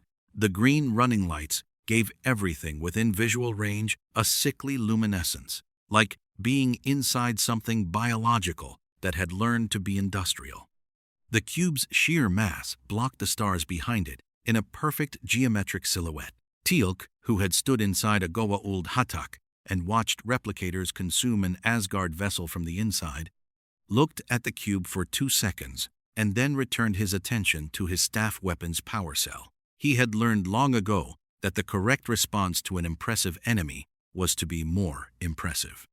"Docking point at Grid 79er, Carter said from the pilot's seat, her voice carrying the particular steady quality she used when she was frightened and had decided to do the work anyway. "The cube's outer hull has 17 assimilation conduit ports, large enough for a jumper if we decloak inside the electromagnetic shadow of the port housing. Their sensors are forward-focused right now because of the Ori formation." "How long is that going to last?" Mitchell asked. "Until the Ori engage, which is," she checked the tactical feed, 7 minutes. 7 minutes of sensor shadow," Spartanvale said from the rear. "That's sufficient." "For insertion," Carter said, "not for extraction." "We'll handle extraction when it becomes the current problem," Mitchell said. It was the kind of statement that in other contexts might have seemed reckless. In this context, from this specific person, it was a tactical philosophy with a 9-year success record behind it. The jumper slid into the electromagnetic shadow of conduit port 79er with the delicacy of a surgical instrument, and Carter brought it to rest against the cube's hull with a contact so gentle that the magnetic seal engaging was the loudest thing that happened. The outer hull of the Borg cube this close, this immediate, was not the smooth alien surface it appeared from a distance. It was layered, organic, and mechanical in continuous alternation. The biological components threaded through the mechanical, like veins through muscle, each one carrying a faint thermal signature that was the heat of thousands of living beings whose lives had been partially converted into function. Daniel looked at it through the jumper's viewport and felt the particular weight of a place that held people. The entry took 90 seconds. Carter cycled the jumper's systems to minimal power, enough to maintain life support and the cloaking field. Nothing that would read as active technology on Borg sensors. And then the boarding team was through the conduit port and inside the cube, moving in the particular formation they'd worked out in the mission briefing.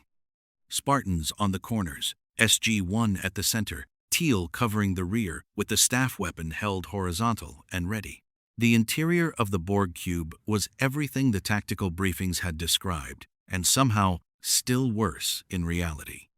The corridors were functional in the absolute, joyless sense of the word, every surface serving a purpose, no surface serving any purpose beyond that. The architectural logic of a collective consciousness that had entirely eliminated the concept of aesthetic consideration, green light everywhere. The constant subsonic hum of tens of thousands of active systems all operating in perfect coordination, and the smell, biological and mechanical, simultaneously. The particular combination of living tissue and industrial process that had no analog in anything Mitchell had encountered in 9 years of gate travel. Eli Wallace's voice came through the comm in Mitchell's earpiece, clear and slightly too fast, the cadence of a genuinely brilliant person thinking out loud at combat speed. "Okay, so I've been running the cube's internal sensor output through the Forerunner navigational data's frequency analysis, and I think I have a partial map of the interior architecture. The central plexus, the coordination hub, where the collective's local command protocols run, is approximately 400 meters in on your current heading, down 2 levels. That's also where the highest concentration of active drones will be." "Active drones," Vale said. "Meaning?" "Regenerating drones are in alcoves throughout the cube. They're in low power mode, basically asleep. Active drones are the ones moving. Right now, there are approximately 340 active drones in your sector of the cube." A pause. "The good news is they're not responding to your presence." "Why not?" Thorne asked. "Because you came in through a conduit port during a power redistribution cycle," Eli said. "The cube is moving power from its aft sections to its forward weapons arrays in preparation for the Ori engagement. Your biosigns are reading inside a zone the system has already categorized as a maintenance access point. Basically, The cube thinks you're part of it. Mitchell absorbed this. How long before it figures out we're not? The moment any of you do something the Borg considers non-standard behavior. A pause. So, maybe don't do anything non-standard. Daniel, Mitchell said. I know, Daniel said quietly. I know. They found the assimilation chambers on the first level below the conduit access point, and what was in them was the thing that made the Borg cube stop being a tactical problem and become something else entirely.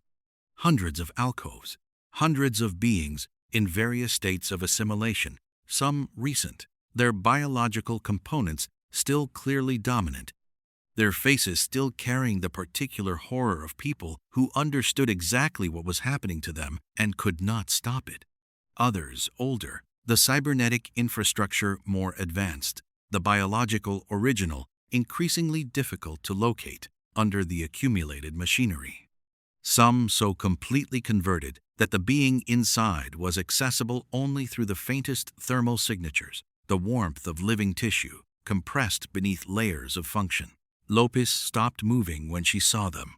She stopped completely, standing in the green-lit corridor with her MA-40 at low ready, looking at the alcoves with the expression of someone recognizing a category of loss they had been carrying for years and were now meeting in physical form.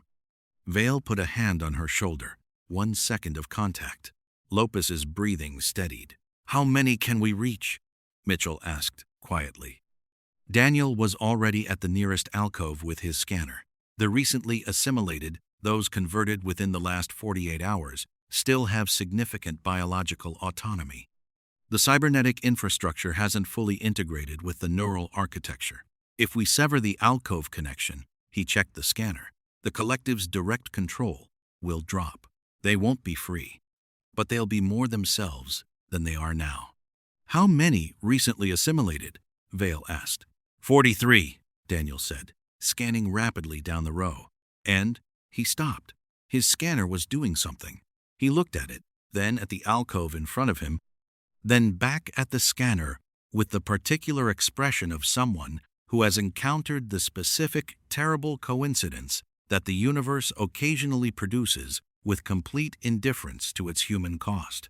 He looked at Lopez. Spartan, he said carefully. What was your brother's name? After. The silence lasted 2 seconds. Lopez's visor turned toward the alcove Daniel was standing in front of. Inside it, a figure assimilation infrastructure, extensive but not complete, biological components, still dominant enough to read clearly on Daniel's scanner. Male, mid-20s, biological age. Neural architecture partially converted, but the original structure still present beneath, still running, still carrying the particular electrochemical signature of an individual consciousness that had not yet been fully subsumed. Marco, Lopez said. Her voice was perfectly controlled and completely destroyed simultaneously. Daniel looked at the alcove. He's been assimilated for approximately 18 months based on the integration timeline. The collective's access to his individual cognition is significant. But his original neural architecture is intact. If we can sever the alcove connection before the cube's systems register the disconnection. Do it, Mitchell said. Severing 43 connections simultaneously will register as a system anomaly. Eli said over the comm, his voice tight. The cube will know. You'll have maybe 90 seconds before active drones reroute to your position. Then we do it in the window, Mitchell said. He looked at Vale, at Thorne, at Dalton. Spartans, when the drones come, we hold the corridor. Carter said the weapon fires and he checked the tactical feed. 12 minutes. If the weapon works, the cube's coordination systems will be disrupted, and we use that window for extraction. If it doesn't work, he paused. We improvise, Vale said. We improvise, Mitchell confirmed. Daniel's hands moved across the alcove interface, not hesitant, not exploratory, with the particular fluent confidence of a man who had been interacting with alien technology for 9 years and had learned that the language of function was universal if you paid attention. He found the alcove's individual connection architecture, isolated it from the collective's main neural pathway, and began the severance sequence with his scanner's interface tool, while simultaneously running the same process on the adjacent 33 alcoves via a distributed command that Eli was routing through the cube's own maintenance protocols using the system structure against itself. 43 alcove connections severed in 11 seconds. The sound that followed was something Mitchell had not anticipated and would never entirely forget. 43 voices returning to themselves simultaneously, not screaming, not speaking. Just breathing, each one differently, each breath, the particular breathing of a person who has been somewhere else and is suddenly, terrifyingly, completely back in their own body. Then, the cube noticed. The green light in the corridor shifted a subtle frequency change, the visual equivalent of a system-wide alert, and from the cross corridors on either side, the sound of active drone movement. "Contact," Thorne said. 40 meters, both sides. "Eli," Mitchell said. "Time to weapon deployment." "Carter is at 11 minutes 30, Eli said. "She says 9 minutes 30 now, with the gate event horizon masking fully integrated. The Daedalus and Infinity's point defense arrays are synced. She's waiting for the Ori to engage the cube to create the maximum sensor distraction window." A pause. "Colonel, the Ori just moved." Outside the cube, 3 Ori warships accelerated from their holding position with the vast, unhurried power of civilizations that had never needed to be in a hurry because nothing could stop them. Their forward weapons charged to full output the brilliant white gold of Ori energy weapons gathering intensity, each warship representing firepower that had been turning inhabited worlds into object lessons for 2 years. They did not fire at the Borg cube. They fired at each other's position around the cube, a triangulating energy envelope that Carter had not anticipated and recognized in the same moment as an Ori tactical doctrine she had never seen before. Not a direct assault, a containment field. 3 warships creating an intersecting energy web that enveloped the cube in Ori frequency energy from 3 directions simultaneously, forcing the collective to divide its adaptation protocols across 3 separate energy signatures at once. It was, Carter noted with a distant professional admiration of someone encountering brilliant enemy tactics, extraordinarily effective. The cube's forward weapons, which had been charging to engage the Ori directly, were redirected to shield management. The sensor systems that had been passively monitoring the inner system were pulled toward the immediate threat analysis. Every adaptation protocol the collective had was suddenly fully occupied. "Thor," Carter said. "Now, Thor, aboard the Daedalus, engage the modified beam emitters."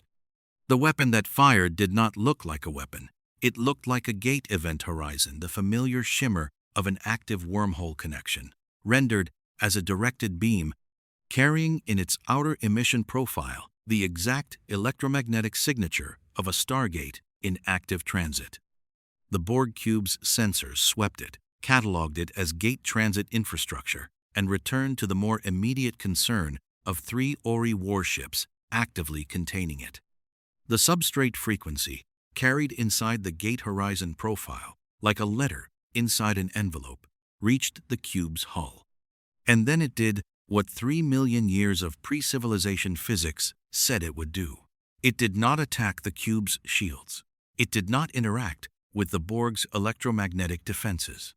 It reached below all of that, below the technology, below the infrastructure, below the accumulated machinery of millions of assimilated civilizations, and spoke to the matter itself. The quantum substrate of every physical object inside the cube, organic and mechanical alike, received the resonance frequency simultaneously. The effect was not an explosion. It was a cessation. Every active system in the cube, running on adapted Borg technology, simply stopped, not destroyed. The matter was intact. But the organized function of Borg infrastructure, built on a cybernetic architecture that operated at the electromagnetic level, had just had the ground pulled out from under it at the quantum substrate. The systems didn't know how to fail gracefully because they had never encountered a failure mode that operated below their own level of existence. The green light went out. Simultaneously, the Borg drones in the corridor, 30 meters away, 20 meters. Their adapted shields, already compensating for everything the Spartans had thrown at them in the preceding 8 minutes of controlled, improvised, exhausting, close-quarters combat, stopped. Not froze, stopped. The collective's real-time coordination, running on the same cybernetic architecture, had been disrupted simultaneously. Every drone in the cube was suddenly operating on local contingency protocols, independent, isolated, cut off from the hive mind that was the source of their tactical coherence. They were still functional. They were still dangerous. But they were alone. Dalton put 3 rounds into the nearest one at point-blank range. Without the collective's real-time shield adaptation, without the distributed intelligence feeding it updated frequency data, the drone's personal shield absorbed the first round, flickered on the second, and failed completely on the third. "It worked," Thorne said. And there was something in his voice that was not quite surprise and not quite relief, but the specific quality of a soldier who has been told a plan will work and has been professionally skeptical until this exact moment. "Extract," Mitchell said. "Everyone who can move, we move." Daniel was already at Marco Lopez's alcove, his hands on the interface, running the full disconnection sequence. The young man inside under the machinery, under the 18 months of conversion, still there. Still Marco Lopez, under all of it, was breathing with the ragged, desperate intensity of someone surfacing from very deep water. "Eli, I need a transport on my coordinates," Daniel said. "Medical emergency, 43 patients, biological trauma, immediately." "Already called," Eli said. Thor's beaming the disconnected alcove occupants directly to Infinity's medical bay. "Stand by." The Asgard beam took 43 people in a single sequence that lasted 3 seconds. Lopez was standing in the corridor where her brother had been, looking at the empty alcove, her helmet visor making her expression invisible. Vale put a hand on her shoulder again, not 1 second this time, but sustained, present. "He's in medical," Vale said. "He's breathing." "He's breathing," Lopez said. She said it the way you say a fact you need to say out loud to make it real. "Move," Mitchell said. Not unkindly. "We celebrate when we're not inside a Borg cube." They moved. The extraction was 300 meters of corridors, with the green lights out and the drones isolated, and the cube's vast machinery running on emergency backup systems that were already failing as the substrate frequency propagated. Through the infrastructure at the speed of physics itself. The Spartans led through the dark, with their helmet sensors cutting through it. And SG-1 followed in the particular tight formation of people who had been doing this long enough that moving through dangerous alien environments in darkness had become a category of normal. They were through the conduit port and back in the puddle jumper in 4 minutes and 17 seconds. Carter had the jumper moving before the magnetic seal fully released. Outside, the Borg cube was dark, all external systems offline. 3 kilometers of suddenly inert machinery, drifting on its own momentum, no longer accelerating, no longer scanning, no longer transmitting. The Ori containment field was still active around it. The 3 warships holding their formation, their energy web now containing a dead weight rather than a live threat. And on the Daedalus, Thor looked at his sensor readings and said quietly, in the specific tone he used for things that warranted documentation, "The weapon functioned as designed. The Ori warships did not move for 4 minutes after the cube went dark." Mitchell had learned over 9 years that the most dangerous moment in any engagement was not the height of the fighting, but the silence immediately after the space in which consequences arrived and second-order problems revealed themselves. He sat in the puddle jumper's co-pilot seat while Carter flew them back toward Infinity and watched the 3 Ori warships hold their containment formation around the dead cube and thought about what a prior did when the enemy it had manufactured a crisis around was suddenly unexpectedly neutralized by the people it had tried to coerce. The answer came in the form of Prior Tomin, who materialized on Infinity's bridge without invitation at 0743 hours, which was the kind of action that on a human vessel would have resulted in immediate armed response, and on Infinity specifically resulted in Commander Palmer placing the barrel of a magnum against the back of his head before he had fully resolved. That, Palmer said pleasantly, was uninvited. Prior turned slowly, looking at the weapon with the expression of someone who was immune to it, and found the gesture charming in the way that large things find small things charming. Commander Palmer, the Ori takes note of the speed of your response. The Ori can take note of the door, Palmer said. Lasky stepped forward from the command station. Prior, you have 60 seconds to explain why you're on my bridge. The Prior looked at him, then past him, at the viewport where the dead Borg cube drifted in the Ori containment field. Then he looked back at Lasky with something that was not quite surprising. Priors, who channeled the attention of ascended beings, did not experience surprise in the conventional sense, but was a recalibration, a reassessment of variables that had not resolved the way the model predicted. Your weapon worked, he said. Yes, Lasky said. The Ori did not expect this. He paused. The substrate frequency, the Ori, are aware of the pre-ascension archive. They did not believe a non-ascended civilization could weaponize it within a single operational cycle. Another pause, this one longer, carrying the particular quality of a being transmitting and receiving simultaneously. The Ori are reconsidering their assessment of this world. Good, Lasky said. Now leave. The Prior's white eyes moved across the bridge once more, taking in the Spartan crew, the Forerunner-derived systems, the SG-1 team filing in from the Puddle Jumper Bay, Carter still carrying the data crystal, Thor standing at the science station with the patient composure of a being 400,000 years old, who had seen every kind of power play and was entirely unmoved by this one. The Prior appeared to be transmitting all of it. Then he looked at Lasky. The Ori will withdraw their warships. The containment field around the Borg vessel will be released. A pause. This world has demonstrated an uncommon capability. The Ori do not waste uncommon things. He tilted his head slightly. We will return, Captain Lasky. The offer of origin will be extended again. It'll get the same answer, Lasky said. Perhaps, Prior said. Or perhaps your answer will change when the next threat arrives, and you have not had 3 million years of Forerunner ancient physics available to solve it. He let that sit for exactly the right amount of time. Origin is patient. He was gone before Palmer could escalate her objection. The bridge was quiet for 2 seconds. Then Eli Wallace, from the communications station, said, Is it just me? Or was that the most sophisticated "we'll be back" speech in the history of sophisticated "we'll be back" speeches? It wasn't just you, Mitchell said. Lasky looked at the viewport. The Ori containment field around the cube was dissolving the 3 warships, retracting their energy web with the same unhurried precision with which they had deployed it, and then, one by one, transitioning into hyperspace.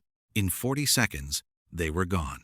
The cube drifted, dark and enormous, 3 kilometers of inert machinery slowly rotating on its own angular momentum. Landry's voice came over the command channel from the SGC. Report. Cube is neutralized, sir, Mitchell said. Ori has withdrawn. The boarding team is back aboard Infinity. He paused. We recovered 43 assimilation victims from the cube, alive. The silence from Landry's end lasted 3 seconds. When he spoke, his voice had the specific quality it got when operational news was genuinely, unexpectedly good. 43. Yes, sir. Get them to the doctor. A pause. All of them. The crisis debriefing that followed was conducted in 2 locations simultaneously on Infinity's bridge for the immediate tactical assessment and in Carter's lab for the scientific implications. With a comm link between them, Mitchell ran the tactical side. Carter and Thor ran the science. Halsey sat at the junction between both conversations and took notes that were probably going to constitute the most significant scientific document in either civilization's history. The immediate tactical picture was unambiguous. The substrate frequency weapon had performed precisely as Thor's revised architecture predicted.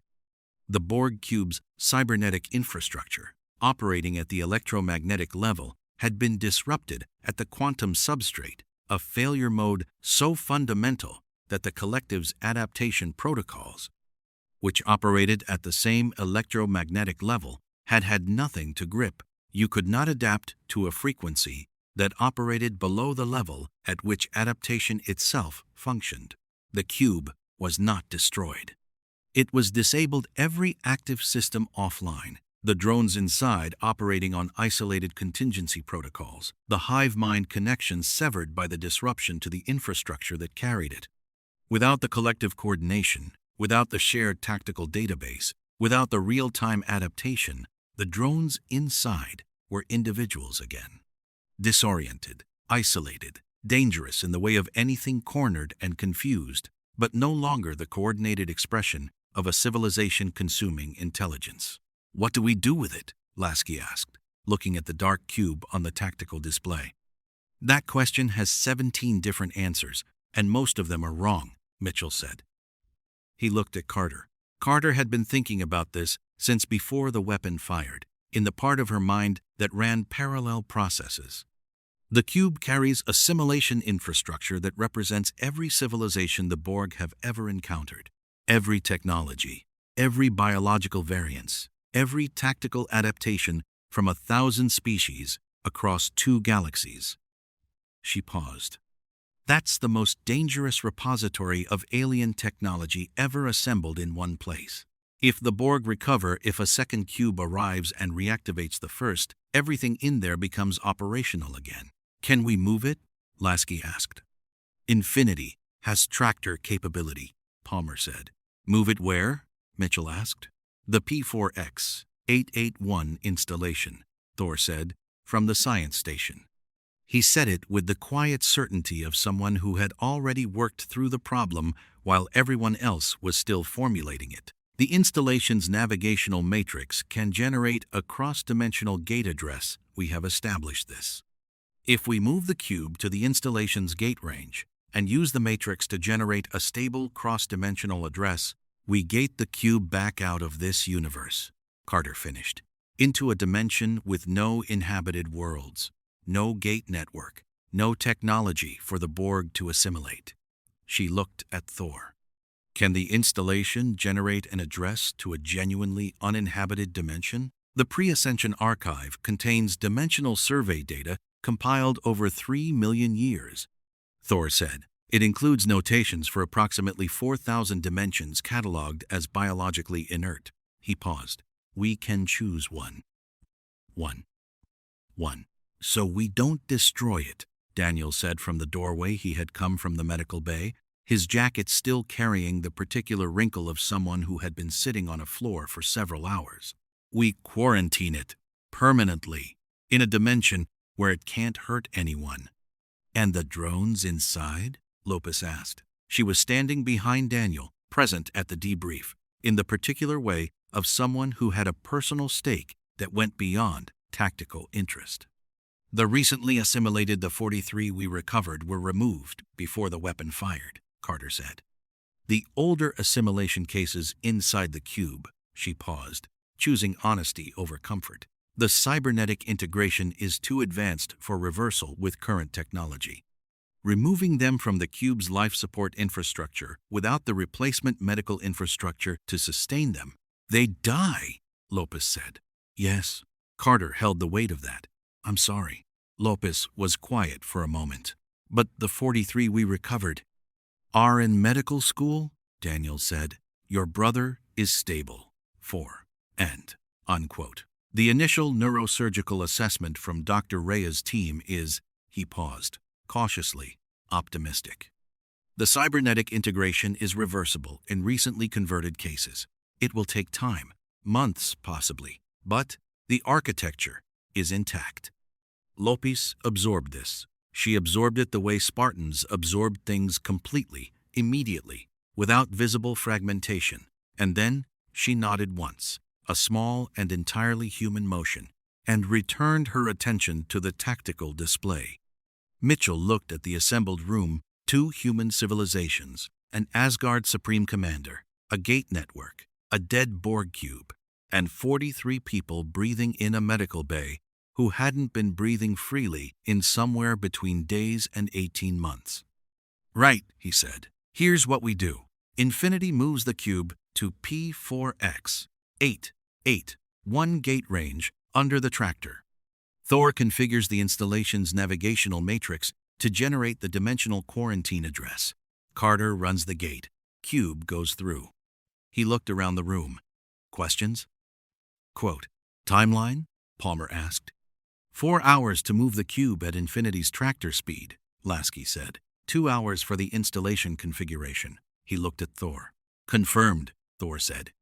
6 hours, Mitchell said. "Then this particular problem is somebody else's empty dimension." He paused. "And then we talk about fixing Infinity's drive." The 6 hours passed in the particular way of post-crisis time, slower than crisis time, more reflective, the spaces between tasks filled with a particular quality of people processing what had just happened while preparing for what was coming next.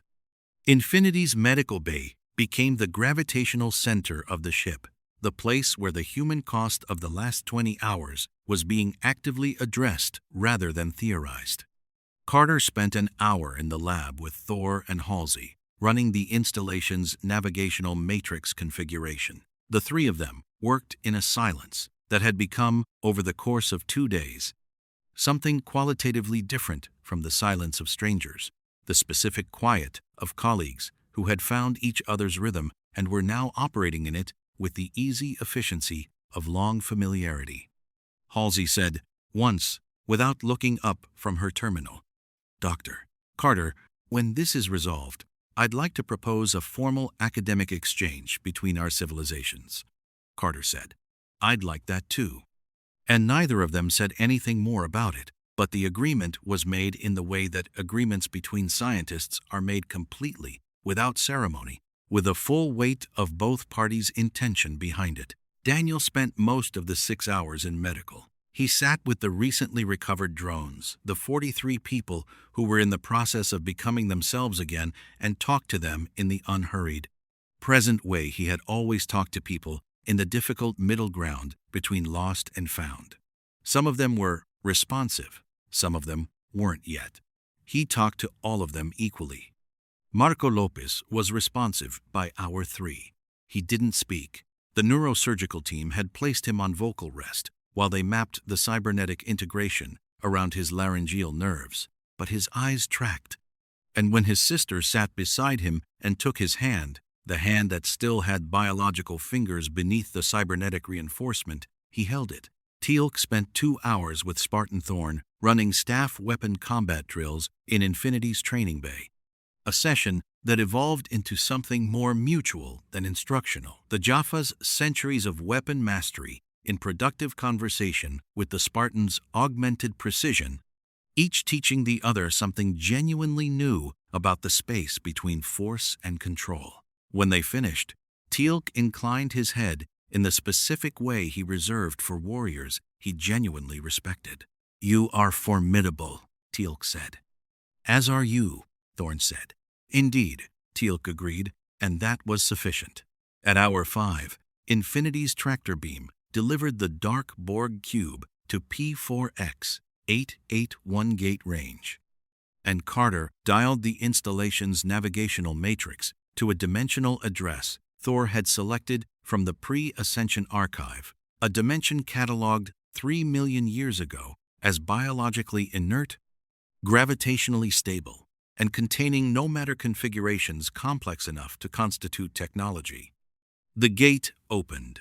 Gold copper, the Forerunner ancient hybrid event horizon, shimmering with the mathematics of a door being opened into somewhere that had no name. The cube went through. The gate closed. The silence that followed was the silence of a problem being permanently resolved, which was a different quality of silence from all the others. It had a specific weight, a specific texture, the feeling of a held breath finally released.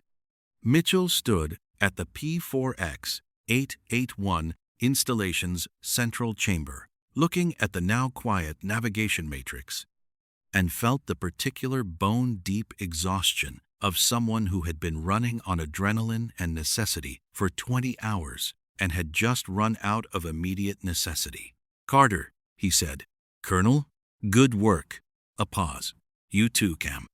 Landry called a full debrief at 1,900 hours in Infinity's briefing room. Both crews, full command staff, Thor attending via holographic interface, because even Asgard's supreme commanders apparently had other obligations and could not be physically present everywhere simultaneously. The debrief covered the tactical engagement, the weapons performance, the Ori's withdrawal, the dimensional quarantine, and the 43 recovered assimilation victims, all of it documented in the particular careful language of people who knew that this report was going to be read by people who hadn't been there and needed to understand precisely what had happened. When it was done, Landry looked at Lasky across the table. "Your drive," he said. "Carter tells me the naquadah composite materials needed for the repair are available through the Tok'ra. Transit time to the nearest Tok'ra base is 2 days by puddle jumper. Fabrication would take another week with their facilities." He paused.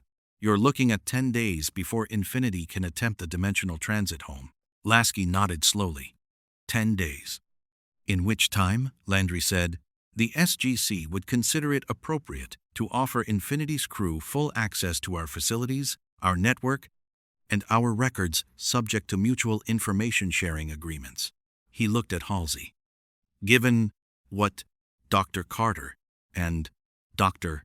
Halsey have produced together in the last 20 hours, I think those agreements would be worth pursuing." Halsey looked at Lasky. Lasky looked at Halsey.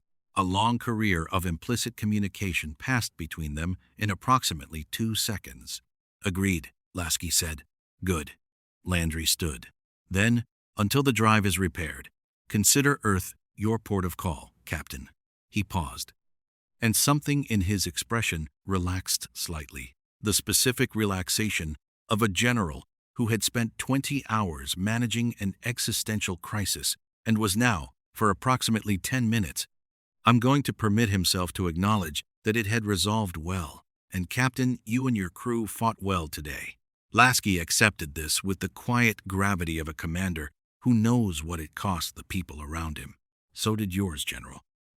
Doom. In the corridor outside, Mitchell leaned against the wall beside Daniel. "The prior said Origin is patient," Daniel said. "Yeah, they'll be back."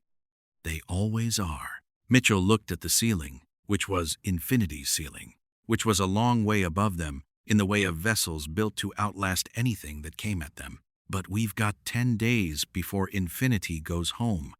10 days to pick Halsey's brain and let Carter loose on Forerunner tech and get Daniel into a 3-million-year correspondence archive between 2 civilizations. That last one is going to take significantly more than 10 days, Daniel said. "I know." Mitchell smiled slightly. "Might have to arrange a return visit." Daniel looked at him with the expression he used when Hope was doing something useful. "You think Landry would authorize a cross-dimensional gate address as a diplomatic contact point?" "Daniel," Mitchell said, "we just weaponized the foundational physics of the universe using 3-million-year-old alien correspondence files and beamed 43 people off a Borg cube."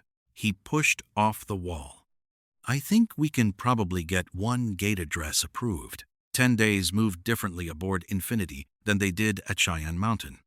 At the SGC, 10 days was a standard operational cycle. Gate missions logged, mission reports filed, downtime measured in the spaces between crises. Aboard Infinity, 10 days was something more deliberate, a controlled interval in which 2 civilizations that had met at gunpoint and immediately been thrown into an existential engagement were now, for the first time, permitted the specific luxury of getting to know each other without anything immediately trying to kill them.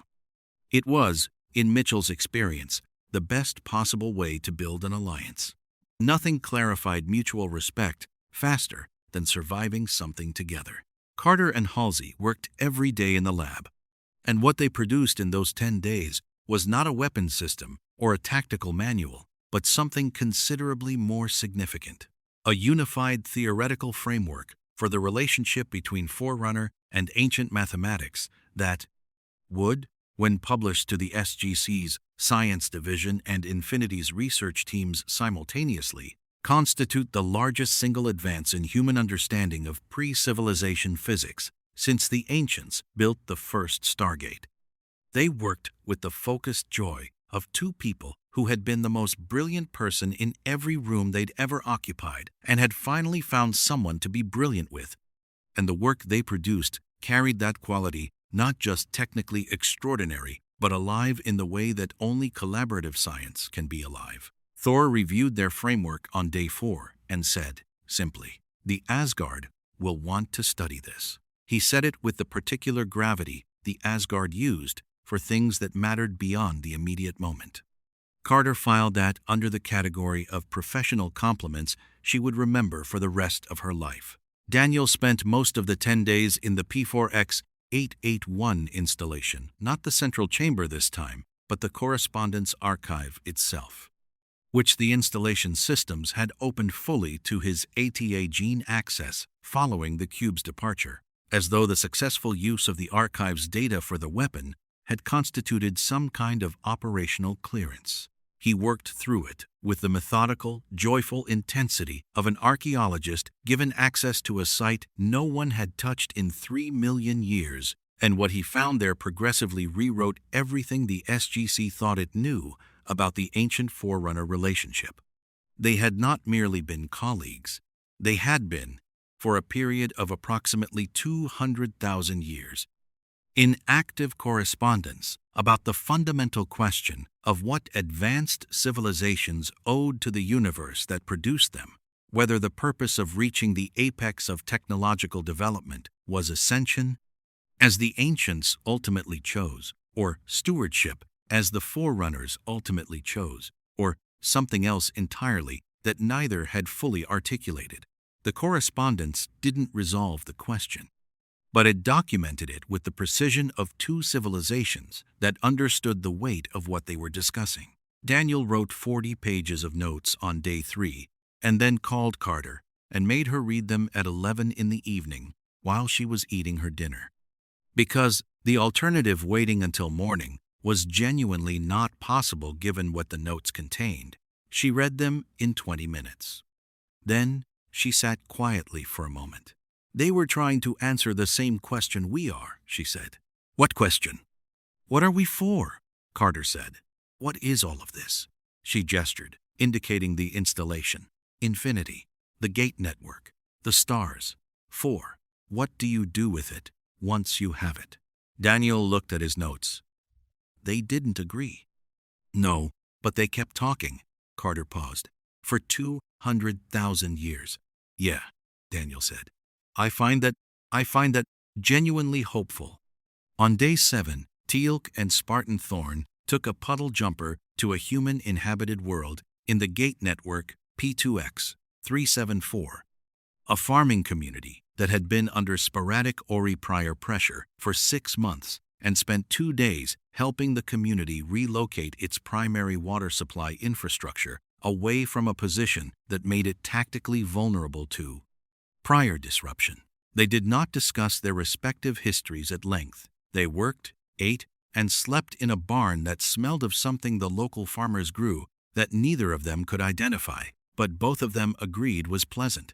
And on the return trip, Thorne said, looking at the gate as they flew past it, "Your network connects thousands of worlds."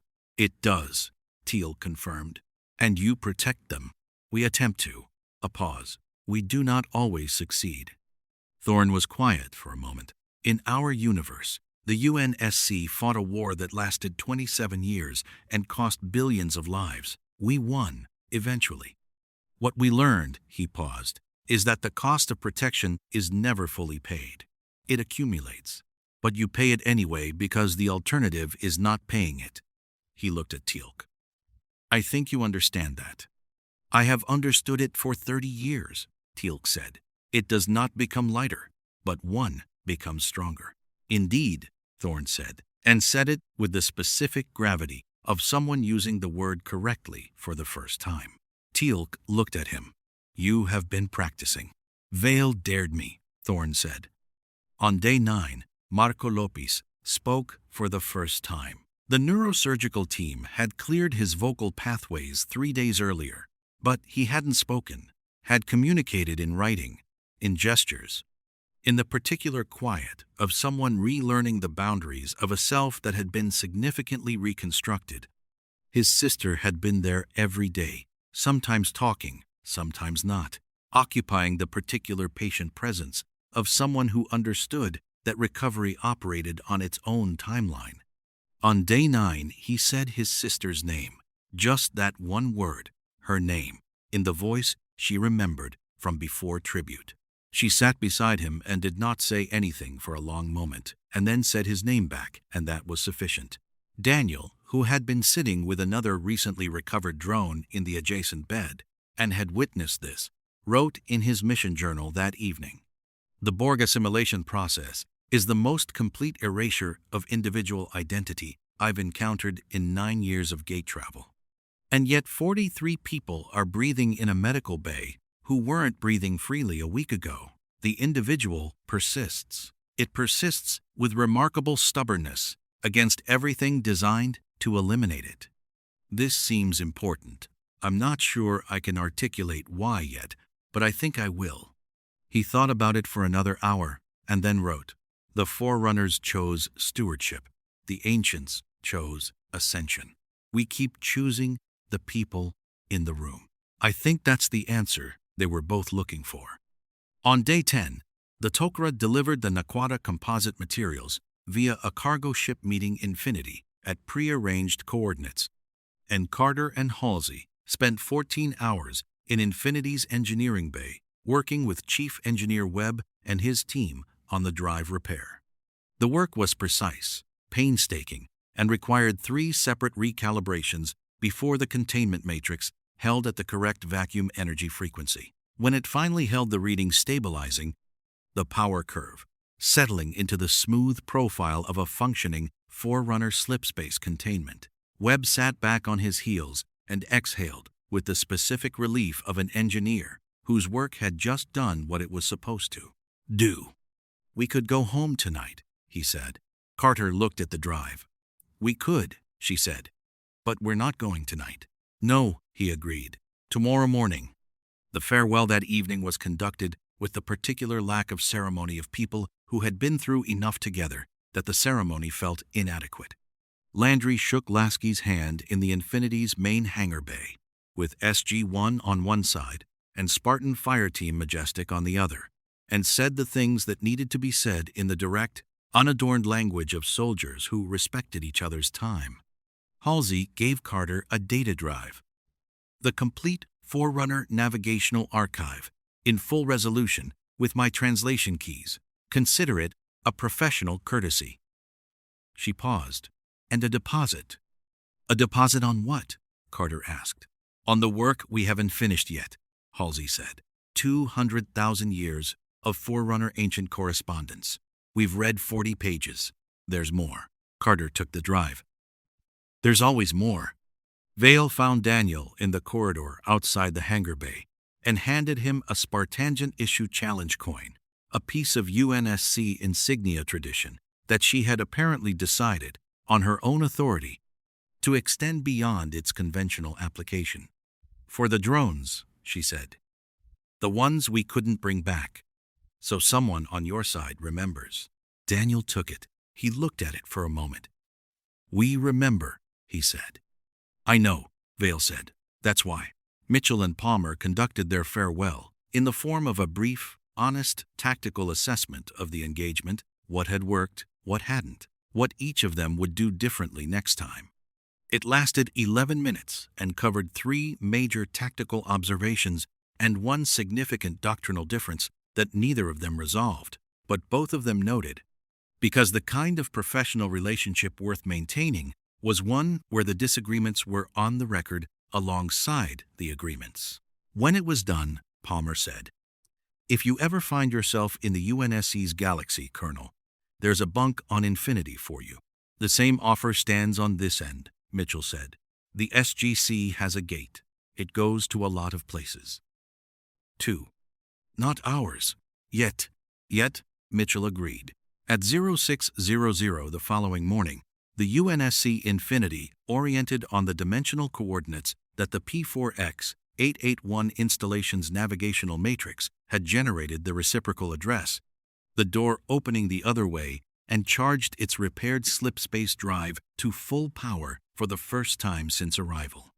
Lasky stood at the bridge viewport and looked at the solar system that had been, for 10 days, both a crisis and a home, the blue planet below, the gate network extending outward from it in invisible threads connecting thousands of inhabited worlds, the asteroid belt where a Borg cube had drifted and been disposed of, the place in the outer system where two civilizations had met in the worst possible circumstances and built something worth continuing. "Ops," he said. "Slipspace, drive status." "Drive online, sir. Containment stable. Navigation locked to dimensional transit coordinates. Engines, ready." Lasky looked at the comm panel. The channel to the SGC was still open, would stay open until Infinity crossed the dimensional threshold and the connection dropped. Landry was on the other end. They had already said what needed to be said. The channel was open now, simply because neither side had yet closed it, which was its own kind of statement. "General Landry," Lasky said. "Captain Lasky," Landry replied. A brief pause that carried the specific weight of two commanding officers, acknowledging something significant without overstating it. "We'll leave the gate address on file," Landry said. "We'll do the same," Lasky said, "when you get the return address working." "When," Landry confirmed. "Not if." Lasky looked at his crew, Webb at engineering, Ops at navigation. Palmer, standing at the tactical station with her arms folded and her expression carrying the specific quality of a Spartan commander who had done a good thing and knew it without needing it acknowledged. Eli Wallace at communications, running one final systems check with the focused energy of someone who had earned every good thing that came from this mission and had probably already started writing the report in his head. And in the medical bay, 43 people at various stages of returning to themselves, tended by 2 crews worth of medical staff, who had spent 10 days learning each other's protocols and building something collaborative in the space between. "Take us home," Lasky said. The Forerunner slipspace drive engaged. The dimensional threshold opened before Infinity's bow. Not the Stargate's familiar blue-white, not the Ori's gold, but something else.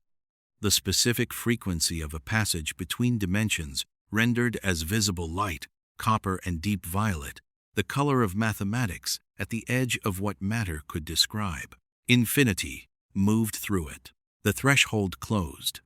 The solar system was quiet. On the SGC's long-range sensors, the point where Infinity had been was empty space, ordinary and unremarkable, carrying no trace of the vessel that had occupied it for 10 extraordinary days except for the residual energy signature of the slipspace drive, a frequency that Carter's instruments recorded in full resolution and filed under a database entry she labeled, with the specific mix of scientific precision and personal feeling that characterized her best work. Forerunner, dimensional transit, confirmed return. File open for future contact.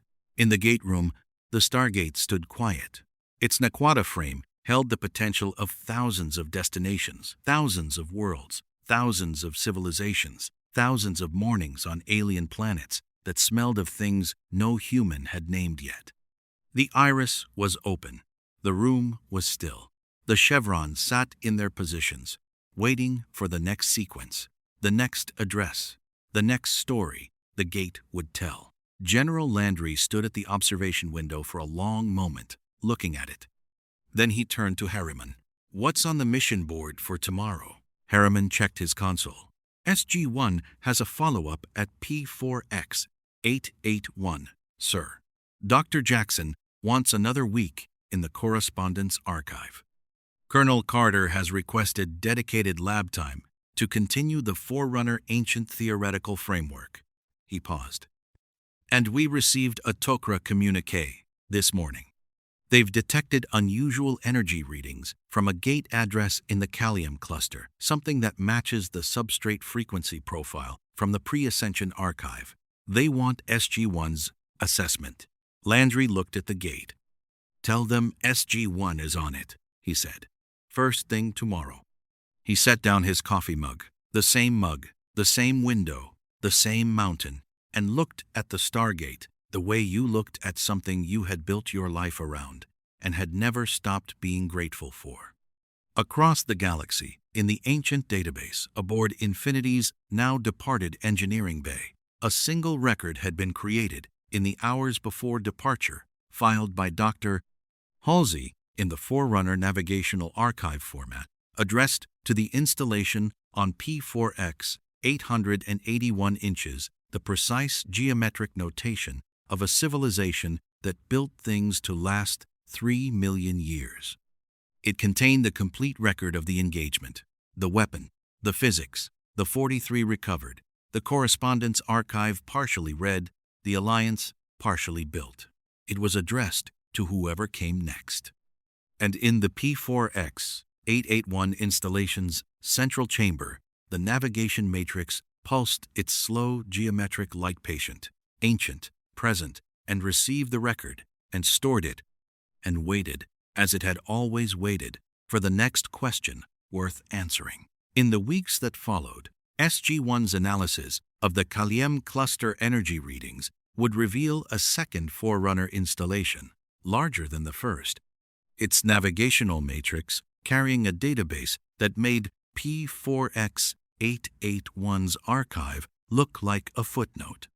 The Tok'ra intelligence suggested it had been active for less than a month, activated, their sensors indicated, by a slipspace signature matching the dimensional frequency of Infinity's drive. Somewhere, on the other side of a dimensional threshold, a ship carrying the legacy of 2 civilizations' worth of hard-won knowledge was moving through a universe it knew better than it had 10 days ago. And on this side of that threshold, the gate waited. It always waited. There were more worlds to reach.